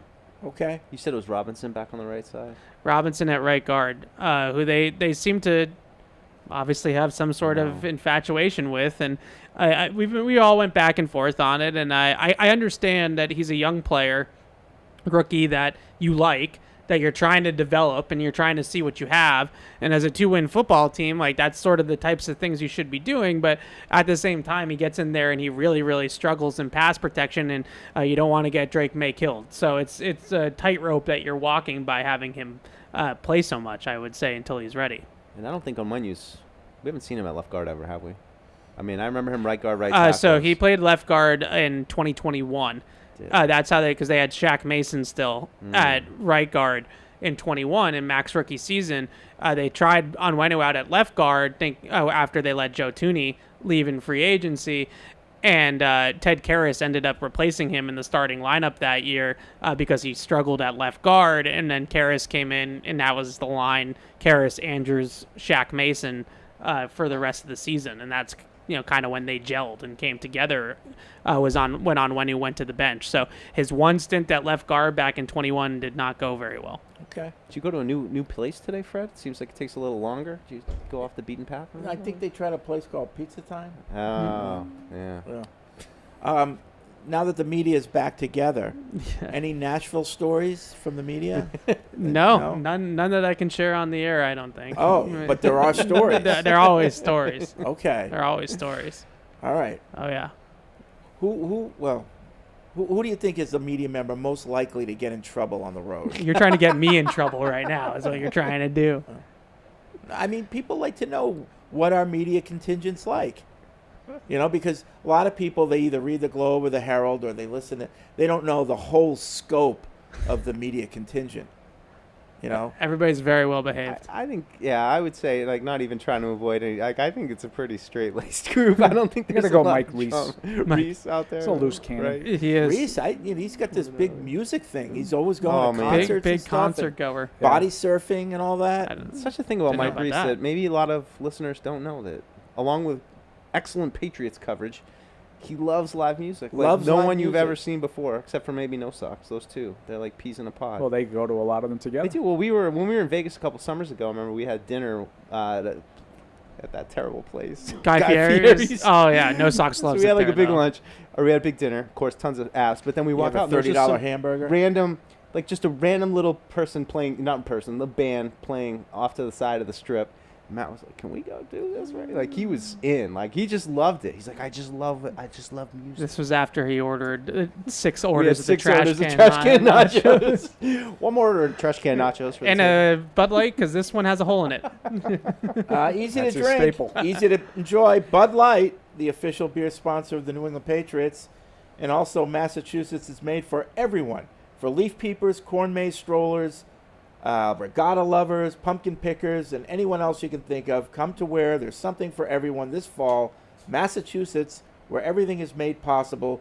Plan your visit at visitma.com. We're going to finally take a break. We'll be right back after this. Whether you're in the game or betting on the game, you'll need a game plan. DraftKings Sportsbook, the official sports betting partner of the New England Patriots, provides you with everything you need to build your personal betting game plan so you can get in on all the action while practicing safe bets. Visit DraftKings.com/responsible-gaming to learn more about all the safe betting tools DraftKings has to offer. Hope is here, 800-327-5050 or gamblinghelplinema.org. Must be 21 plus. Play it smart from the start. GameSenseMA.com. Physically present in Massachusetts. See DraftKings.com/responsible-gaming for details and state-specific responsible gambling resources. Isn't it time to get exactly what you want? Welcome to Red Hot Deal Days from Verizon, where you get your pick of our best deals. Like My Plan, where you can pick the perks you want and save on every one. For limited time, bring your own phones to a Verizon store and you can get My Plan for our best price ever. Get exactly what you want in your phone plan and only pay for what you need. Bring your phones to your Verizon store today and get My Plan. These deals won't last. It's your Verizon. When someone accidentally threw away the school play costumes, Oh no. replacements were shipped with FedEx. And with picture proof of delivery, everyone could focus on the perfect opening night. FedEx, where now meets next. For residential delivery only. Great. Just this week, Caleb Williams may have come up a lot. How much time did you spend when you look back on it with Caleb and Jaden? Just the whole process of the spring, and how do you look back on that? Was it a whirlwind? What was it like for you? Yeah, I think both as rookies, coming out as quarterbacks, you spend a lot of time with those guys. You see them. Someone visits, some at the combine. Really with Caleb, I've seen him since high school. We're going to the same camps. Was at the Elite 11 with each other. Was at some college visits together. So, kind of the whole thing, kind of going through the process again. We kept up with each other in college. We were friends and enjoyed watching him do his thing. And now I get a chance to compete. So anytime you're going against a rookie quarterback and in the same class, or any quarterback in your class in general, it's a little extra. So looking forward to going out there and getting a chance to play the Bears. How much do you monitor how well those guys are doing throughout or how well have you monitored how those guys are doing throughout their rookie seasons? Yeah, I think the biggest thing is you see them on film. I'm just watching Jaden play the Bears defense and watching these teams, and I think it's pretty cool. I think you see some of the highlight plays, but I think the biggest thing is to see how the overall team's doing, and that's the main goal for really all us rookies in this class is put wins in the win column, and hopefully we get another chance to do that, and we got to get some more in that column. What's the most impressive thing that Caleb does on the field, knowing his game as well as you do, seeing him and knowing him for so long? Yeah, I think just the play's never over with Caleb. That's the biggest thing, and also I think it's his talent of throwing, making difficult throws. That kind of the normal, the regular eye. If you're a quarterback, you kind of see like, man, that's a good throw. I think, watching one week, he played the Jags earlier this year. He hit Keenan Allen kind of on a little seam, back shoulder. You see throws like that, and you take that for granted. He's just so talented, and I think just kind of getting through to, like I said, getting to know him and seeing him compete. And, we never played each other, so it's first time, so it'll be pretty cool. Great. Now that it's been a few days, have you gotten a chance to really look at the film and reflect on that last play in regulation in the game on Sunday? And if so, what did you see different from what you were actually feeling at the time, trying to avoid? Yeah, they popped cover 2, and I had Hunter, within the first couple seconds of the play. That could have made it a lot easier in the back end zone. So other than that, just making the play, keep the play alive, but really probably just more, mad at myself for not making the play, having the play a lot less stressful. So Hunter said he looked at you because he was out of bounds and he gave you a look like, don't throw me the ball. I stepped out of bounds. Again, what was that look like, and what's that communication like? Yeah, I think it's a veteran move. He's kind of waving in the back. I saw him before. I saw Mondre kind of peel back at the end, but now we were just laughing after the game about it. Those are the things that you remember, looking back in 20 years, remember a play like that. So it was a veteran move, and also just I think somebody told him to take a knee, maybe Coach Bignell said take a knee instead of waving like he's open. So. Did you understand it when he was? Yeah, I figured nobody was guarding him, so I figured he probably had stepped out of bounds. So just lucky we ended up scoring and forcing overtime. Drake, after 4 starts now, what are you looking to improve on, and what do you think you can do better? Yeah, I got to protect the football. That's the biggest thing. I think there's times where my decision making and whether it's ball security in the pocket and knowing when that timer goes off in my head, little things like that. And other than that, just taking the right play, I think, is the biggest thing. Taking incompletion. That last, it's first down, knowing the situation, or at a third down and around midfield, the first interception I threw. I think sometimes a punt's not the worst thing there. Or maybe you go try to make a play, check down, and kind of get a broken tackle and pick up the first. So kind of knowing the situationally, kind of what's the best play for this football team, instead of kind of being as aggressive in certain situations. I think you're growing that and storing these situations and these kind of in my memory bank for times when, hey, I did this last time, maybe try a different thing, or maybe try to be more conservative, and kind of know when to attack these football teams, because I'm gonna be aggressive. That kind of quarterback. Playing against Mason, obviously, I think that's no, it's cool. I grew up, my older brother Luke and Mason, were best friends, and it was pretty cool having kind of a older kind of friend that kind of went through the quarterback. He's from South Charlotte. He was in South Carolina, kind of Rock Hill area, but going off to college and going into the combine, going to the draft, was kind of had a guy I kind of looked up to kind of ask questions and ask about the quarterback world that I knew on a personal level. So it was awesome having a guy like Mason. That kind of shifted into Sam once I got to North Carolina. But it was definitely a pretty cool moment playing Mason and having him growing up. And I remember being 5 and 6 years old, and he was a teenager and playing quarterback in the backyard. He was throwing me the football, so it was pretty cool. Drake, a little torn there? I mean, come on, this is No, it's not torn. Yeah, it's not torn. Drake, your impression of the Bears defense? Yeah, I think it's the Bears defense. I think they're always going to be physical. Physical defense. They're good up front. They got some good edge guys again. So I feel like every D line's got some good guys on the edge. But they got some. They're going to go after the football. I think we're preaching ball security, and play a lot of zone. So I think we're going to have to find times in zone coverage where we got to find guys open and kind of make guys make yardage after the catch, and then they're going to sprinkle in some man, so win them one-on-ones. But I think they're good up front. I think Edmonds in the middle is a good player, and on the edge, like I said, they got Montez. So and a lockdown corner in this league that you got to be mindful of. So they can do a lot of different things, and I think they've played some good defense this year. So we got a tough challenge. Drake, you converted a bunch of Drake, what would you say have been the biggest areas of growth in these first 5 starts? Where you like what you put on tape, and where you said, okay, I've done better in this area incrementally through your first starts? I think my first and second down decision making I think been big. I think whereas run checks or 1 high 2 high stuff, different things that we're getting in and out of plays. I've been proud of the way that I feel like I've done well, and that's props to TC in the quarterback room of what he does and preparing us in the quarterback room of being ready. And really, other than that, I think making some plays. I think that's part of my game, and I'm proud of sometimes extending some plays and making plays with my feet and picking up a first down on third down with my feet. It can go a long way with an offense. So I'm looking forward to hopefully helping do some more of that, and they do a better job of finding these guys open and let them do their thing. Drake, speaking of making plays with your feet, I noticed you converted a bunch of long yardage situations. I was wondering, in those kinds of long yardage, is it more instinctive when you run, or are you saying, if they're just going to drop all the way back and I see an opening, I'm just going to take it? Yeah, I think it's more instinctive. Things kind of feel back there. Obviously, I'm a passer first. I want to be a passer in this league, and you got to be a passer in this league to be successful. And I'm trying to find these guys, and when they're dropping, 7 and rushing 4, and there's some rush lanes, and they're, the Titans had kind of a defensive mentality to sit back and zone, and kind of everybody's looking at me. I'm like, yeah, I'm going to go make a play. So I think there's different times, and times in man, we've got guys running away that you can kind of make some scramble plays. But, I'm trying to be a passer first and help these guys pick up first downs. So thank you.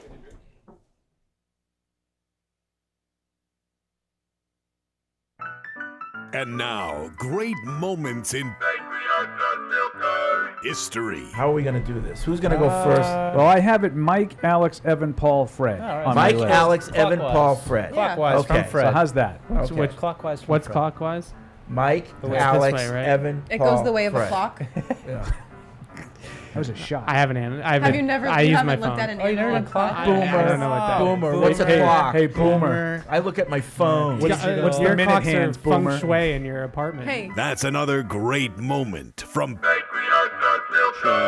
All right, back here on Patriots Unfiltered, 855-PASS-500. It's Evan, Paul, me, Deuce, Matt in the booth, talking Patriots. Our last segment. Not that we have a lot of segments. We only have two usually. We talk about in the once an hour, 1 40 o'clock minutes. hour. I was going to say something coming out of the break, and I forgot what it was. All right, so I'll just go to the calls. All right. Yeah. It'll come to you. Yeah. Go back to the TPX hotline. Let's go to Brad in Ohio. What's up, Brad? Brad. Oh, he's gone. Okay, no Brad. How about Dennis in Boston? What's up, Dennis? Hey, how's it going? Good. Hey.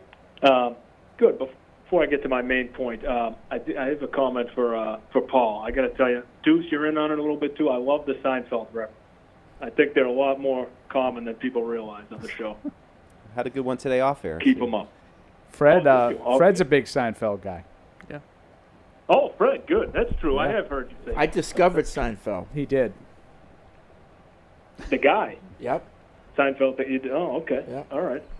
That's Me and, hilarious. I feel like Fred could have been on Seinfeld. Like, Absolutely. Oh, no. right? Got that right. Yeah, he's got that kind of character. Yeah. You got that right. And also, Paul, I don't know if you know this, Kirk Minahan thinks very highly of you. He hates pretty much everyone, and he said the other day, Paul Perillo was a very nice guy, one of the only guys who was ever nice to me, treated me normally. I liked Kirk. He thinks very highly of Does you. no one treat Which is him rare. normally? I don't know, No, but no. I think I this mean, is while he was ripping don't on think me. I don't. like I don't kneels know. at the altar. I don't know The Kirk difference all between that treating well. normally and being a stand-up a-hole to people, and that's what most of the media have been to Kirk over the years. Well, Paul see, was not. Well, Yeah, I mean, let's face That's it. right. I don't know him all that well, but I met him a few times. He seemed like a guy. We actually did TV at NBC Sports Boston a couple times together. Seemed like a nice guy to me. I liked him. I liked him a lot. Still do. Rare praise. But okay, into the down part about my call. I've sort of been building up this as a Pats fan since January when Kraft let Belichick go. I kind of sort of turned on Kraft. I mean, I always love him for saving the Patriots, but I think a lot of Pats fans. To me, I know you guys, work for Kraft and work for the Patriots, and I actually think you're very honest and you don't, cowtail or anything, or you don't have any directives like you said. But it still might be tough for you to think like this, that it sort of seems like he really just wants to be liked by everyone. He's turned on his friends in the past to appease CNN and the Globe. He didn't really defend Brady at Deflategate. He just wants to be liked by everyone and kind of eventually kowtow to the noise when people wanted Belichick out, fired the greatest coach of all time. All he had to do was say, look, we've been trying for a few years. At this point, we think it's best to move on. Bill's the greatest coach of all time. We appreciate everything he's done, but we're going to go in a different direction. He didn't do it that way. And I think this is a major mistake to get rid of Belichick. I'll never, have a different opinion on that. They can win another Super Bowl. It's not going to change my opinion. And I'm willing to give Mayo a chance. But I think the irony is Kraft, who wants to be liked by everyone, is going to kind of go into the end of his days liked by less people for making this move. For getting rid of Belichick, you mean? Correct. Okay. All right. Thanks, Dennis. Yeah, I mean, I appreciate his opinion. He said, I'll never be convinced otherwise. I think it was time. Yeah. And that's not because of, I kind of agree with some of the sentiments. I think it would have been better if he had just if Robert had just sort of straightforward made the move. I think he did try to kind of middle it a little bit, and I think that's backfired because I think it's drawn resentment from Bill now. And I think his point about being liked, yeah, he has probably alienated some people, but I don't think necessarily because he made the move. I think it was time. I think Robert was absolutely right to make the move. Yeah. So. I mean, it's hard to, I know it's hard to say that when they're 2-7 and Mayo's going through all kinds of rookie growing pains and we see it every week. Yeah. But it wasn't, people I think forget how bad it got. They were 2-7 last year too. Yeah. And it looked miserable, just like it is now. Yeah. And I think people forget. I think we all saw the Dynasty and all that, but I think there's still more details to come out. There will be some other form of, whether it's a book or something that somebody else writes, that will have more information on this. Interesting. So I would love it. I mean, and honestly, like, I would just love to have, and I know everybody will clamor for the controversy stuff, but I just like to know his explanation for why did your football team end up a 4-win team in 2023? How did you get to that point from 2020 to that point? Those 4 seasons, how? Why? I'd like to have him honestly talk about these things, you know, like, so we can get into the draft picks and what went into them and why did they all of a sudden for 5 years didn't have a draft class to fall back on. Are we talking about Bill or Bill? Yeah. Bill. Yeah. I just personally, as a fan or whatever, like, I just don't really care about the owner. Like, and I mean that with all due respect. Yeah, like, no, we like, as sports fans, we shouldn't care about the owner. Yeah, I just you know, don't. like the owner. I think as he long gets as talked he's not about getting in a the way lot. of winning. Right, that's what I mean. Like, Right. the owner should get rich and enjoy being the owner of the team, and fans should be focused on the players and the coach. As long as And he's the front office. he's spending money to make the Right. team better. Yeah. And he's putting the right people in charge to run the team. Right. Those are the two roles of an owner. Whether he's doing things to make his friends happy or not happy, like the caller was saying, like, I just don't know why that bothers you. Like, if that does, that's fine. I just don't know why that matters. Like, why does it matter, what he does to alienate people or not alienate people? Those are the two things of an owner. Mr. Kraft's done a great job of that for the better part of his ownership. Their job is to hire the head coach and spend money when they're asked to spend money. Right. That's it. And if you want to critique him on the money thing, then I get it. But other than all his relationships and stuff like that, I don't know why that would impact how you think about him as the Patriots owner. Yeah. That's kind of along the lines of why it interests me with Belichick, of just pure football. And Paul, your thing is like explicit at the beginning, like the truth, like be complete, like tell us everything. Right. But that to me is like, look, you won a Super Bowl, and then 5 years later you had a 4-win season. Why? How? Like, and I think a lot of we would sometimes joking, sometimes not, say that a lot of the stuff that he was going to do was like out of spite. Like, oh, you want that? Well, then I'm going to do this. Like, a lot of the decisions along the way were kind of painted as that, which maybe there's some truth, maybe not. But I still can't quite wrap my head around how the greatest coach of all time could make so many poor personnel decisions over that period and not somewhere find something, to stop, to build off of and to kind of turn it around. It just, a little spike in 2021, but otherwise it was just straight down. I think things came to a head with the handling of Mac Jones and the offense. Mm-hmm. And, whatever the reasons were, they ended up clashing, Bill and Mac Jones. And, I think Bill was resentful of Mac for the way he behaved in that year 2 and not really, in his mind, giving Patricia and Joe Judge a chance at their new positions. And so, like, their relationship, I think, fell off from there, and it never got, healed. And then I think Bill was upset maybe because he felt he was forced to bring in Bill O'Brien in year 3. So like those last 4 years, it fell apart. It fell apart. Yeah. That's what happens. And again, I've said it before, the amazing thing is that it didn't happen sooner. Usually on teams, you don't have all that success for 20 years in everything, and you have that coach that lasts for 20 years. And now I'm not saying everything was hunky-dory, but like that you make it that far. Most teams don't make it that far. It's more amazing that it did than, it broke up after 24 years. No, the amazing thing is it didn't break up sooner.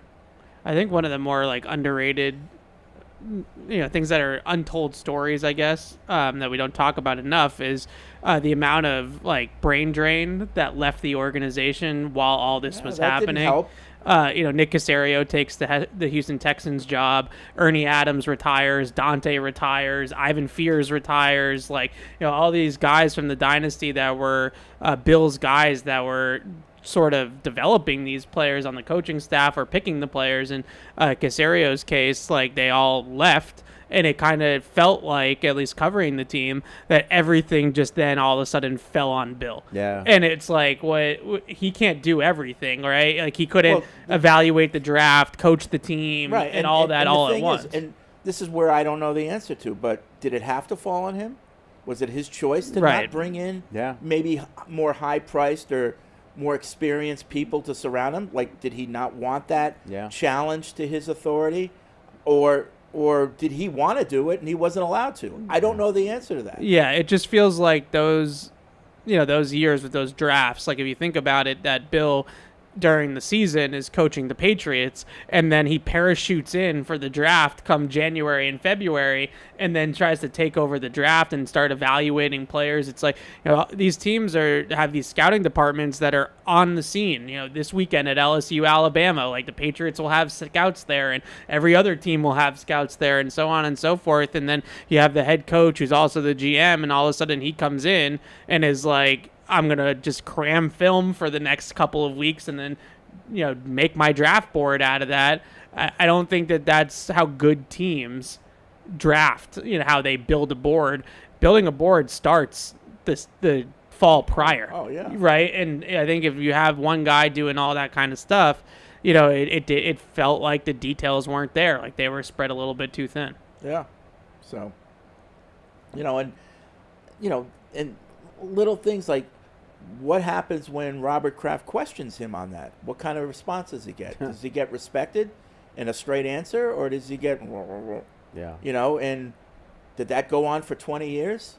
Yeah, I mean, and while you're winning, you tolerate it. Yeah, I mean, you throw in there too, Josh McDaniels going to the Raiders and then taking like half the offensive staff with him to Vegas. So you lose your offensive line coach. You lose Mick Lombardi, who is a guy that they thought was coming up the ranks a little bit. Josh takes all these guys with him to Vegas. So that's another half the coaching staff that's just wiped out. Right. And now Matt Patricia's the offensive coordinator, and Joe Judge is the quarterback's coach, and like all this stuff just kind of came to a head where all this exodus of football acumen just sort of walked out the building. It's an interesting question, though. I mean, certainly some of those guys stayed the whole time, but like they had, Charlie and Romeo left, and they were able to overcome that. And in a couple of years, they had, one of the greatest offensive seasons in football history. So it's just, I get it's a bigger thing of like Ernie and Dante, and it's everybody. Whereas but you even can lose coordinators even when you were losing Romeo and Charlie, Bill was complimented for having a bench. Yeah. He was always complimented for having that pipeline of young guys that started as assistants and had worked their way up, so that when these guys left, somebody would start the role. They wouldn't get the title right away, but they'd start in that role, and then in a year or two later, they'd get the coordinator title. But and you do wonder if it happened. I mean, obviously the coaching situation you can see, but like in the personnel side, and I don't have all the years that all this stuff happened committed to memory, so the timeline might not line up. But you talk about Caserio, he leaves, and think about some of the guys they lost as top lieutenants. Like Bob Quinn goes to Detroit to run Detroit for a little while. Monty Austinfort, goes. John Robinson goes. Like, these are probably guys that he probably had earmarked for the replacement if and when I lose Scott Pioli and then Nick Caserio, and my bench is gone. Thomas Dimitroff even before that. I mean, Dave Ziegler left the year after Ziegler's another Caserio one. left. He went with McDaniels. Right. And Ziegler was a big part of the 21 draft, which is probably the best draft, even though it hasn't looked great now. It was probably at the time the best draft that they had in this period of time that we're talking about. Yeah. And then he leaves also. So it's been, 4, 5, 6 years of tough drafts. You wonder if you can tie it back to they just didn't have the replacements in place like they used to. Yeah. In personnel. Yeah. Instead of a gradual exodus, it was starting to, be more rapid fire, and they couldn't keep up. But I don't know. It's like I said, I think there's a lot of details that we're not privy to that maybe someday we will. Let's go back to Ohio. Brad's going to give it another shot. What's up, Brad? How you doing, guys? Can you hear me? Yep. All right, great. Keep up the good work. You always do great. Just a couple thoughts I have here. primarily about the offensive line, obviously, which is the most glaring issue. Is there ever a chance that we'll see City Sal again be able to run block, even on the right side at guard? And then when will Caden Wallace be back? And is there any chance at all that we'll see Lowe, Sal, Brown, Inouye, and Wallace all at their original positions on the offensive line this year, which sounds like it might be asking a lot, but then my next question is, so that they can build continuity and keep that group together. And then with the receivers, I mean, does Evan have any idea what's going on with Baker, if he's going to play or? Well, he had a shot to play last game, and he played a couple of plays. He got in there a couple times. Thanks for the call, Brad. I mean, Evan's report today with him when you going back to left guard was like more of a disappointment for me for City, because it seems like they're off of trying to work him in at all. Yeah, he was I at just left want guard to for let most Brad of the know summer. this is not a health thing for City. So he's been on the active roster for the last several games. Yep. They obviously feel like the guys that they're playing are better than him, better options than him. Finish up the show. L writes in. He says, guys, I'm confused about the call. He said we had and fired the greatest coach of all time, but I don't remember Andy Reid ever being here. But Whoa. Wow. Okay. I did not see that ending. Andy like that. Reid? That's who Get we're out of picking? here. I didn't see that coming. All right, that's going to be it for this edition of Patriots Unfiltered. Stay tuned for the playbook with John Rook, and we'll be back tomorrow at noon. Gotta hurry.